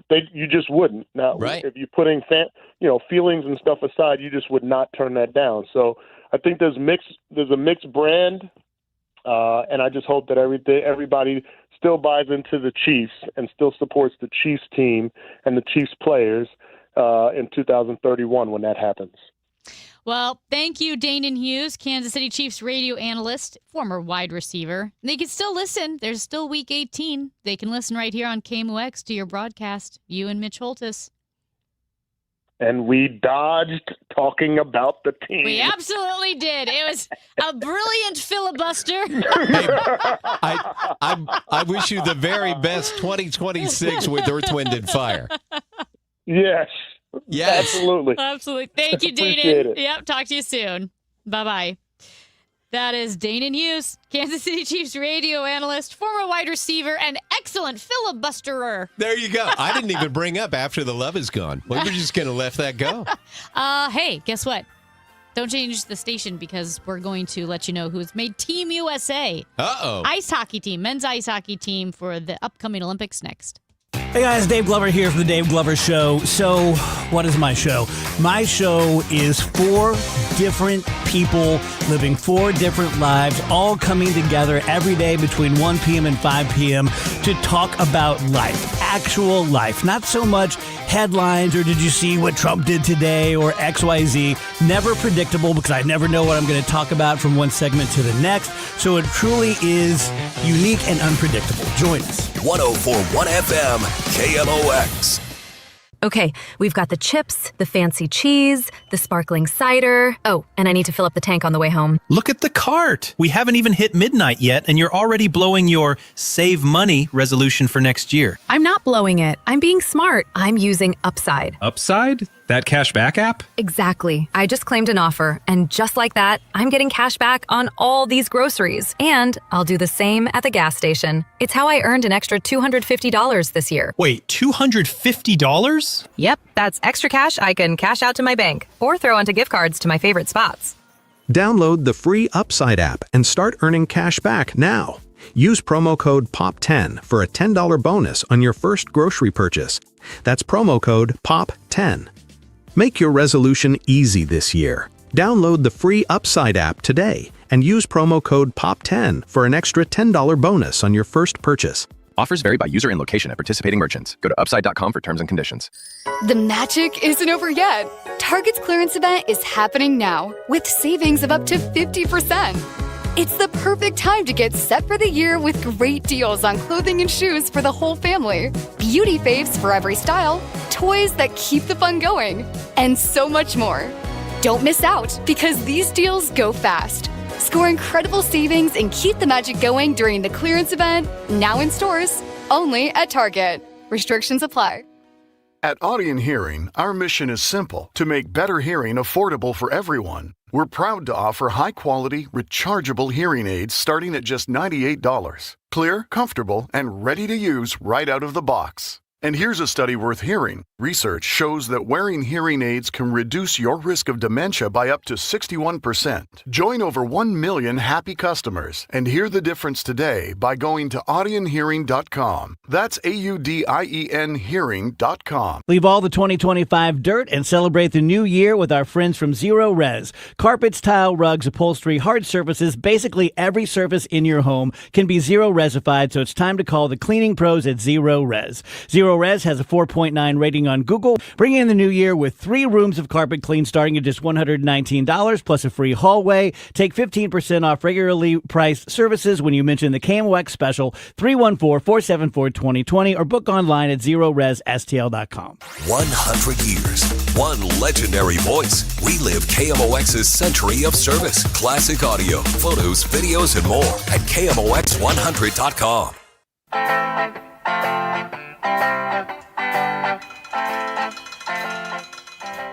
Well, the 2026 U.S. Olympic team has been named. We mentioned the Canadian team, when was that? Earlier this week. And both Jordan Bennington and Colton Parayko will be representing Team Canada. On the U.S. Olympic team, no St. Louis Blues are on Team USA. What? Although, quick note, Philip Broberg will be playing for Team Sweden, the Blues' awesome defenseman. Here's a St. Louis connection, though. Clayton Keller, who's from St. Louis, is one of 3 newcomers to Team USA. Clayton Keller, Tage Thompson, and Seth Jones are all on the final roster. That was announced today. So what we have here are some of the forwards for Team USA. Matt Boldy, Kyle Connor, Jack Eichel, Jake Gensel, Jack Hughes, Clayton Keller, as I mentioned. In case you're wondering, well, wait a minute. Aren't there a couple other St. Louisans on Team USA? Some Kachuk boys, maybe? That's absolutely there right. There you go. Raising hell at the Four Nations. You think they're not going to be on Team USA? Brady Kachuk, Matthew Kachuk are on the team. And, again, over on the defensive side, Quinn Hughes, best defenseman out there, you could argue. Now, Cale Makar, he would be rivaling Quinn Hughes for best defenseman. He's on Team Canada. But, it'll be good. And in case you're wondering, in goal, yes, Connor Hellebuck again. Hey. So that was the Four Nations final matchup when you had Jordan Bennington for Team Canada, Connor Hellebuck for Team USA, and they will be the goalies for the Olympics upcoming. Olympic teams can make you weird as a hockey fan because you're so used to hating that guy while he's in goal and you're playing against him, and then all of a sudden you've got to pull for him, and you're like, really? Oh. I hate for him to have a good game. I know, but I hate for us to lose. So. It puts you in some weird situations as a fan, point. At least. Oh, quick note as we break here. Charlie McAvoy, if you have a queasy stomach, don't watch his injury. But earlier in the season, Charlie McAvoy for the Boston Bruins got hit in the face with a slap shot. Ouch! Broke his jaw, shattered teeth, shattered facial bones. And it was really bad. It was bad enough that, it broke his lower face that, you don't know, are you going to be able to live normally? Yeah, right? Can you because eat? Of the reconstruction. And he has made an incredible recovery, surgeries. It was a very difficult time, but he's back in time for the Olympics, which is kind of amazing because at the very least, it looked season ending. That's crazy. When that puck hit his face. I'm glad he's okay. He's okay, and he'll be playing for Team USA. Hey, guess what we've got next? Our no prize football pick'em. Our celebrity picker is Cardinals hitting coach Brant Brown, and our listener is Mitchell from Wildwood, who has been waiting to play our no prize football pick'em. Let's go. Baby, it's next on KMOX. Experience a celebration of movement and music as the St. Louis Symphony Orchestra and St. Louis Dance Theater join together for Stravinsky and Debussy Music and Motion. This adventurous collaboration reimagines Stravinsky's Pulcinella Suite in an entirely new way that celebrates powerful partnerships between dance and music. January 10th and 11th at Powell Hall at the Jack C. Taylor Music Center. Tickets at slso.org. Last month, my business cash flow got tight. Sales were slow, invoices were late, and payroll was coming fast. My business is everything, and people rely on me. I can't let them down. I applied online at lenseek.com and had business funding in 24 hours. Business moves fast. Don't wait until it's too late. Whether it's lines of credit, term loans, working capital funding, or revenue-based financing, LendSeek is open for business. Apply now at LENDSEEK.com. Now, KMOX weather from the Saliga Heating and Cooling Weather Desk. Sitting right around 32 degrees, still cloudy. A high today of 37. It's going to be kind of like this the rest of the day. Tonight, cloudy and a low of 28. The news of 2025. The federal government will now resume normal operations. November. SNAP recipients should see their benefits restored quickly. A lone gunman raised a firearm and ambushed these members of the National Guard. A targeted shooting of 2 National Guards members. The Epstein bill. The things that have been released have been heavily redacted. 85-year-old Nancy Pelosi, she's finally calling it quits. For all the news of 2026, stay with 104.1 FM KMOX. Neovitin began with one doctor's mission to help others feel their best. After years of caring for patients, Dr. Ken Ribicki, a St. Louis physician, created Neovitin, a line of multivitamins designed with quality, safety, and everyday wellness in mind. Each formula is made in the U.S. using the finest domestic and international ingredients to support real people living real lives. Discover the difference today with Neovitin, available at Schnucks, Dierbergs, and neovitin.com. Neovitin, trusted nutrition from St. Louis for St. Louis. Hi, Margaret with Eamon, Gantner, and Capriano. Our St. Louis Baseball Cardinals reset last season. Now they're planning for the long term. Have you thought about a long-term plan for your family? A will, a trust, powers of attorney? Eamon, Gantner, and Capriano can guide you with a personalized estate plan. Sign up for our free webinar on our website, yourestateMatters.com. Learn more about estate planning, get some answers, list your questions, then schedule a consultation. You can plan for your family, your favorite charities, taxes, your long-term care, and even your pets now, before the courts do it for you later. Eamon, Gantner, and Capriano, yourestateMatters.com. The choice of an attorney is an important decision and shouldn't be based solely on advertising. Winterfest is back for the 10th year in Keener Plaza, now through January 11th. Enjoy Winterfest traditions, including ice skating, s'mores, and igloos underneath 100,000 twinkling lights in the shadow of the Gateway Arch. Grab a bite or drink from downtown favorites and enjoy a family-friendly New Year's Eve fireworks spectacular. Winterfest, hosted by Gateway Arch Park Foundation, presented by Bank of America and Worldwide Technology.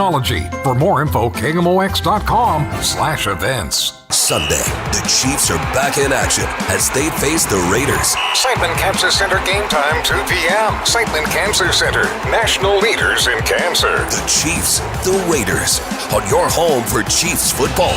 104.1 FM KMOX. Okay, boys, here we go. Hey, from the jump now, let's go. Who's ready for some football? Football! Why are you smiling? Because I love football. So glad football season's back.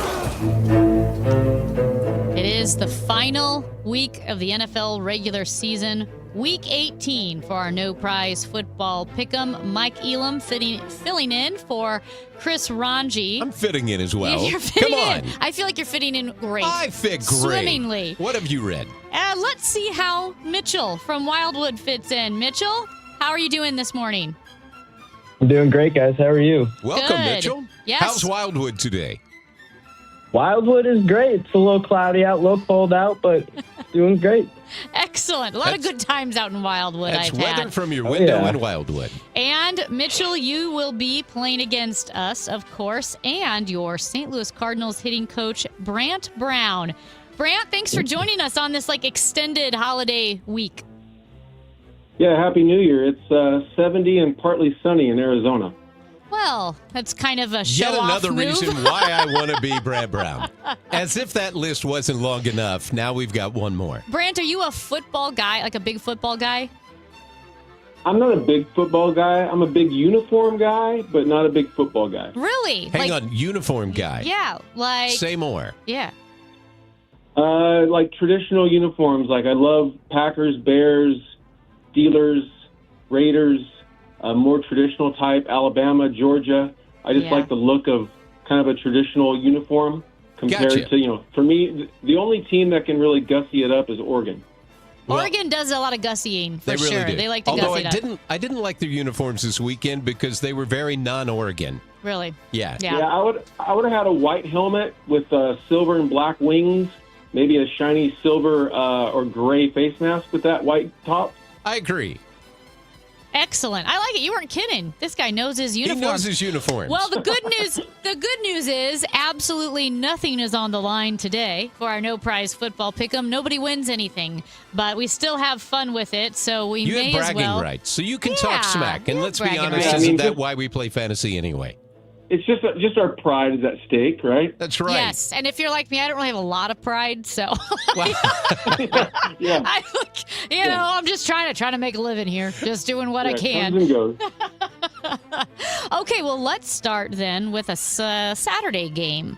And I believe this game here is the Carolina-Tampa Bay game. We'll decide winner. Well, it's a winner-take-all games for final spots in the playoffs. So the Carolina Panthers and the Tampa Bay Buccaneers. Let's go with Mitchell. Who do you see winning that game?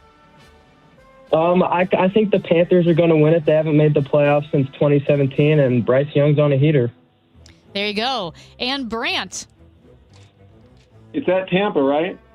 It is at, Raymond James Stadium. I'm going to take Baker Mayfield and the boys to win it. How about that? There you go. Mike. I'm going to end up with Mitchell. I'm gonna say the Panthers are fired up for this one. The Carolina Panthers. I'm gonna go with Brant. There we go. And Tampa Bay. We are split 50-50. We're going to split it here 50-50. All right, speaking of a team that has interesting uniforms, the Seattle Seahawks taking on the San Francisco 49ers. These are both the Saturday games. Mitchell, who do you have? So it's a game to clinch the 1 seed in the NFC. 49ers played an insane game last week. I'm going to pick the 49ers. There you go. Brant. I got to go with Mitchell, even though San Francisco doesn't have that good of a pass rush. And if you get on Darnold, he's kind of has trouble with that. But I want the Niners to beat the Seahawks. I'm with Brant. Okay. I want the Niners to beat the Seahawks, too. I don't know why. I don't like the Seahawks. I really have no reason to justify this. Is it the green? Like when they do the neon green? I don't know. It may go back to Pete Carroll because I've always disliked Pete Carroll. But I'm with the 49ers, and I love the fact that Mr. Irrelevant is still killing it at quarterback. And I just want that story to keep playing out. Well, I will go against the green here because I don't mind the navy and the green. I think it's tacky in a good way. Every time I talk about Seattle, it's like, why'd you throw the ball? Rush it. Why did you throw it? Anyway, so I'll go ahead and pick Seattle here. All right. Well, the Battle of Ohio. On Sunday, the Cleveland takes on Cincinnati. Mitchell, what do you think? Well, I think Shedur's been looking really good. They beat the Steelers last week, so I'm going to pick the Browns. All right. And Brant, and you can give a good reason or a bad reason or no reason. Who are you picking? I mean, Joe Burrow is one of one. He is amazing. But I'm going to go with Mitchell. I think Sanders and that defense, I'll go with the Browns. Going with the Cleveland Browns. This is at Paycor Stadium. And Mike. Let's go with Joe Burrow and the Cincinnati Bengals. Burrow brings the Bengals to the line. I like their odds. Jamar Chase with a record day. In a world. Where the Bengals beat the Browns. That's the world I'm going with. I, too, am picking the Cincinnati Bengals. All right, what about... Let's do this one. The Green Bay Packers taking on the Minnesota Vikings in Minnesota. Mitchell. I think J.J. McCarthy is going to pull the upset against the Packers. I got Vikings. He's got Vikings. Brant. If Love plays, I got Packers. If he doesn't, I got Vikings. Or do we? I don't think there's a mechanism for us to make that note. Way to hedge that bet, in our no prize pick'em challenge. We're very. Are you leaning one way or the other? Brant? Okay, I'll take the pack. I'll take the pack. He's taking the pack. Yeah. You know what I find interesting is the over-under on this game is 35.5, which I wouldn't figure it would be that low, especially if they're playing at the Vikings inside. But they are. And the Vikings are 7.5-point favorites. So as much as I hate to pick against the Packers, I'm going to pick the Vikings. Wow. Well, I have a good friend whose dad's side of the family, they're from Wisconsin. Wow, I feel like a barber, my cousin, such and such. Her mom's side of the family is from Minnesota. And this issue of Vikings and Packers will divide the family. Before the St. Louis Rams came to St. Louis, and we didn't have a team, I was a Packers fan because of that. I have a cheesehead up in my closet. God a love legit, ya. real foam cheesehead. You can pull it out this weekend. I can't. I'm going to go with the Packers. I think Brant and I have picked the Packers. So I'm going there. All right, let's go over to Indianapolis and Houston. The Colts taking on Houston. What do you have, Mitchell? Colts aren't really playing for anything. Texans are playing for playoff position. I'm going to go Texans. All right. Brant. Texans 100%. They are a sneaky, sneaky team. Look out for. Look out, Mike. Texans are favored by 10.5. Wow. Well, so who are you picking? I'm going Texans. All right, we'll just sweep it here. We'll sweep it with the Texans. I probably should have picked a more exciting game. Let's go over to, because we are the radio home of the Chiefs, the Kansas City Chiefs and the Las Vegas Raiders. This is in Las Vegas. Mitchell. Raiders are playing for the first pick, and they're on a 10-game losing streak, so I've got to go Chiefs here. Oh, that's a tough one. I love that reasoning. Yeah. Brant. If Kelsey goes out this year, I want him to go out a winner. So I got the Chiefs. I like it. I like the way you think. Mike? I'm curious if this is a game where they can both lose.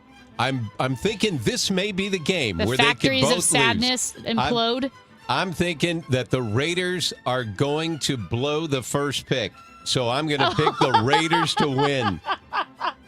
That's such a good reason. Isn't it? Oh, my gosh. Okay.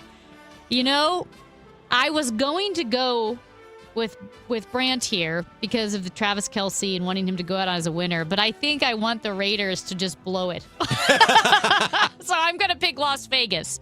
I'm picking Las Vegas here. You know, Travis is going to have a great time in Vegas for his last game. He's got nothing to lose. There you go. What about the New York Jets taking on the Buffalo Bills in Buffalo?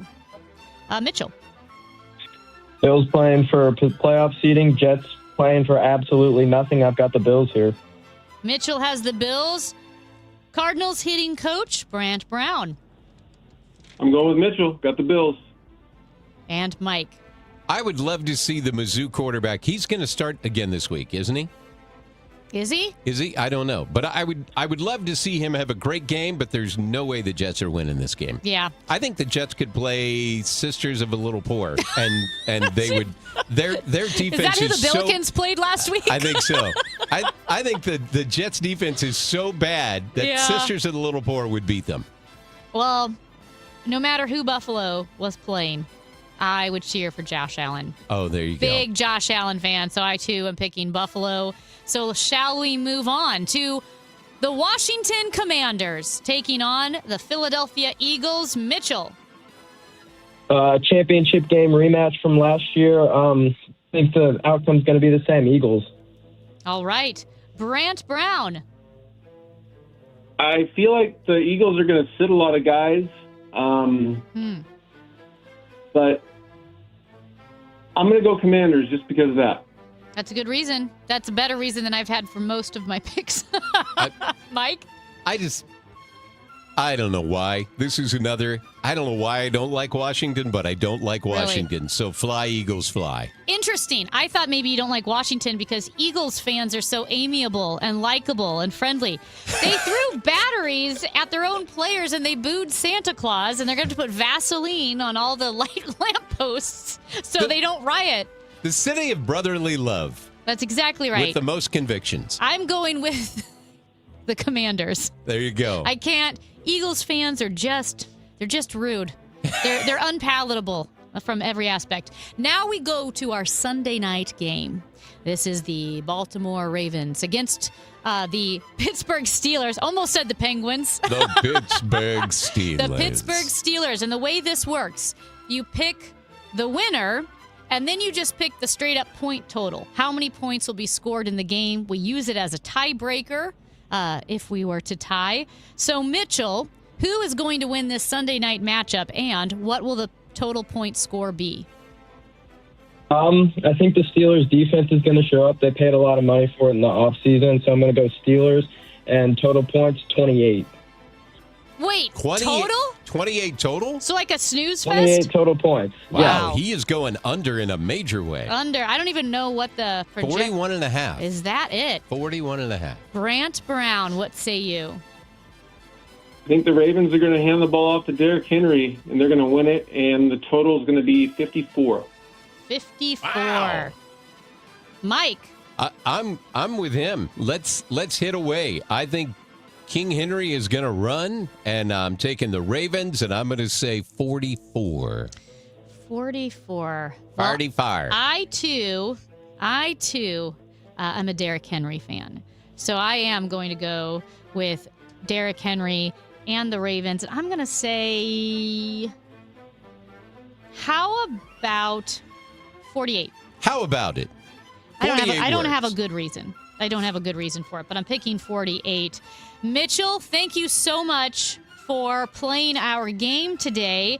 Do you know if you win, do you know what you win? Absolutely nothing. That's right. He's got it. Good job. He's got it.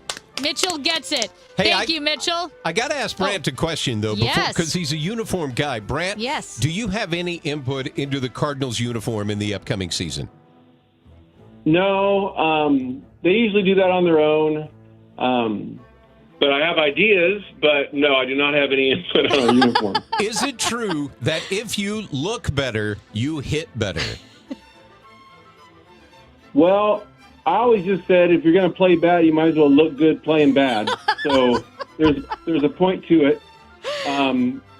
But I don't. No, it does not. It does not. It does not. There's more than just looking good to be a good hitter. Brant, I don't want to waste your time, but then since you are a uniform guy, did you have any opinions on George Costanza's idea for the Yankees in Seinfeld to wear all cotton uniforms? All cotton's too hot, just like they said in the show. Exactly. And it shrinks. Yeah, it shrinks. Well, Brant, the material they use these days are wonderful. That's good. It is. It does make a difference. You hear stories too, even like from old Cardinals playing at the old Busch Stadium and how hot the turf would get, and they would put cabbage leaves in their shoes or under their hat to keep them cool. So 125 degrees. It'd melt your cleats. Yeah. Melt your cleats. That's incredible. So at least we've made some improvements there. Well, Brant Brown, thank you so much for joining us. I know you'll be joining the Gas House gang over the course of the season as you have before. I am always off the air before the Gas House gang. So it was nice to finally get to be able to talk to you. No, outstanding. Have a happy New Year's. My pleasure. Thank you, Brant. That is Brant Brown, the Cardinals hitting coach. I'm sure you'll hear him more on the Gas House gang, that's a great show. And Mitchell from Wildwood with the weather update. And Mitchell from Wildwood. He does win absolutely nothing. However, if he does win, he gets to join us next week. Because I think we are doing it next week. I think next week might be our last one. We're going to go with that. But I think he would get to join us. So that is our no prize football pick'em. A few minutes left on the Chris and Amy show with Mike, Elam, and me, Amy Mark Scores. KMOX, celebrating 100 years. Presented by Purina. Your pet, our passion. Now, a KMOX pioneer. A trailblazer for women in St. Louis broadcasting, Ann Keefe brought intelligence, fairness, and integrity to every story she touched. Joining KMOX at a time when few women held newsroom roles, Keefe quickly earned the trust of listeners with her clear reporting and unwavering professionalism. On At Your Service, her interviews became must-listen moments, thoughtful, tough, and always balanced. With a television, a video terminal display, and a telephone at his side on the beach, Richard Deal may be setting up a whole new trend in business. Incidentally, that's a pretty good way to cut back on office rent.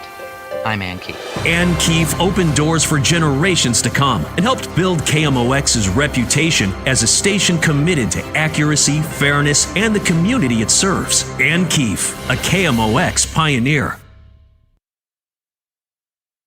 Cheese, the sparkling cider. Oh, and I need to fill up the tank on the way home. Look at the cart. We haven't even hit midnight yet, and you're already blowing your save money resolution for next year. I'm not blowing it. I'm being smart. I'm using Upside. Upside? That cash back app? Exactly. I just claimed an offer, and just like that, I'm getting cash back on all these groceries. And I'll do the same at the gas station. It's how I earned an extra $250 this year. Wait, $250? Yep, that's extra cash I can cash out to my bank or throw onto gift cards to my favorite spots. Download the free Upside app and start earning cash back now. Use promo code POP10 for a $10 bonus on your first grocery purchase. That's promo code POP10. Make your resolution easy this year. Download the free Upside app today and use promo code POP10 for an extra $10 bonus on your first purchase. Offers vary by user and location at participating merchants. Go to upside.com for terms and conditions. Presenting a Gain Flings love story. Dear love of my life, we were on the 12B bus this morning when I caught a whiff. A scent so fresh, so life-changing, I had to find its source. Alas, I didn't know if you were the woman in the pink freshly washed cardigan or the retired mailman next to me, but I knew one of you was my soulmate. Ah, the scent of Gain Flings.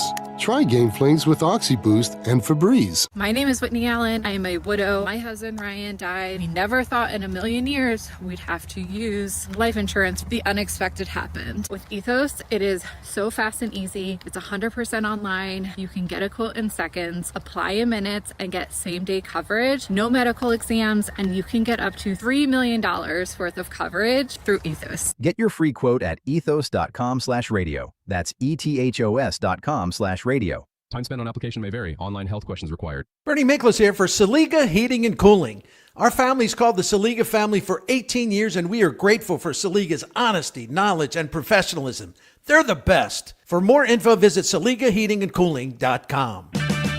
Check engine or ABS light on? Take the guesswork out of your warning lights with O'Reilly Veriscan. It's free. Ask for O'Reilly Veriscan. O'Reilly Auto Parts. Check the back seat. Check the back seat. Gets in your head, right? Good, because every year dozens of children are forgotten in the back seat. Cars get hot fast and can be deadly, so get it in your head. A message from NHTSA and the Ad Council. If you or anyone you care about is facing a family legal matter, call Cordell & Cordell today at 1-855-GET-LEGAL. There's a lot on the line in divorce. This is Joe Cordell of Cordell & Cordell, the largest family law firm in the country, with over 35 years of helping clients navigate divorce. But being big doesn't mean less personal or less local. Our attorneys live and work in your community, and as neighbors, they understand the challenges your families face. Divorce touches all areas of your life: your home, savings, retirement, and of course, kids. So when you find yourself facing divorce, you need a partner you can count on. If you or anyone you care about is facing divorce, contact Cordell & Cordell today. With over 100,000 clients served, we understand the challenges you're facing on a personal level. Call Cordell & Cordell today at 1-855-GET-LEGAL. That's 1-855-GET-LEGAL. The choice of a lawyer is an important decision and should not be based solely upon advertisements. 600 Kelwood, St. Louis. The Chris and Amy Show on 104.1 FM KMOX and the free Odyssey app.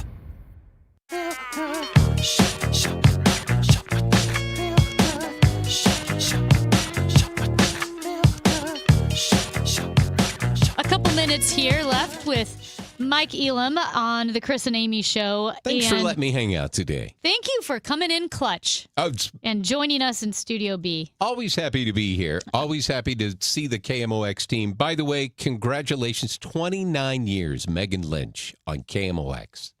Wow. 29 years. Still the best in the business. That's so impressive. So I started full-time at KMOX in 2019, which, is now 7 years ago. And I'm like the newest person. I guess Chris Ranji is technically the newest person, but I'm pretty new by KMOX standards. By KMOX Isn't that standards, incredible? yeah. Okay, we were talking with Dane and Hughes about celebrating New Year's Eve and football players and how I have this group of guys that are just really big. They were like the big club. They're 6'6". They were 6'5", the big club. yeah. And whenever they wanted to get into a club, they would just show up and tell the bouncer that they were the offensive line for the Tennessee Titans. I mean, who's going to doubt them, right? So we had a texter say, one time when I worked at the Marriott Lounge downtown, the football Cardinals came in and they put chairs on the escalator and were riding the escalator up and down in chairs. Needless to say, they got kicked out. And then they added, it was a few of the Cardinals, maybe like 10, not the whole team. Oh, wow. Which, can you imagine that sight? You've got the football Cardinals putting chairs on the escalators and riding them up and down. Have you ever, I'm something of a law and a rule follower. You would think I'm a scofflaw, but I'm a rule follower. I would expect you to be a rule follower. I'm kind of uptight. I'm not a good time. That's what people say. I'm not a good time. I'm not a good time, so I follow rules. One thing I've always wanted to do, though, is go up an escalator the wrong way. Okay. But I'm afraid I'm going to get arrested or go to jail or get kicked out of the mall forever. Paul Blart Mall Cop is going to catch you. And what? Shake his finger at you? I don't know. You're in government. You know how local government works. Is there some type of authority that would kick me out of the mall forever if I did that? I don't think forever. Well, because the malls are going to be knocked down, probably. I mean, let's be honest. I don't think you're going to find a lot of mall cops anyway. They're cutting back on that. I want to see you run up those stairs. Let's go. Get running. In the wrong direction. That's right. And I would have done it by now, but the escalator at the Galleria is always broken. So she goes against the grain. Hey, Happy New Year, everybody. Happy New Year, I hope everybody. 26 is the best ever, and thanks for letting me start it off with you. Yes, thank you so much for starting your year with us, the Chris and Amy Show. The whole crew, the kit and caboodle, back on Monday. But we have the Gas House Gang next right here on KMOX. Time now for today's Spotlight on Tech, sponsored by Wesley Financial. Businesses can now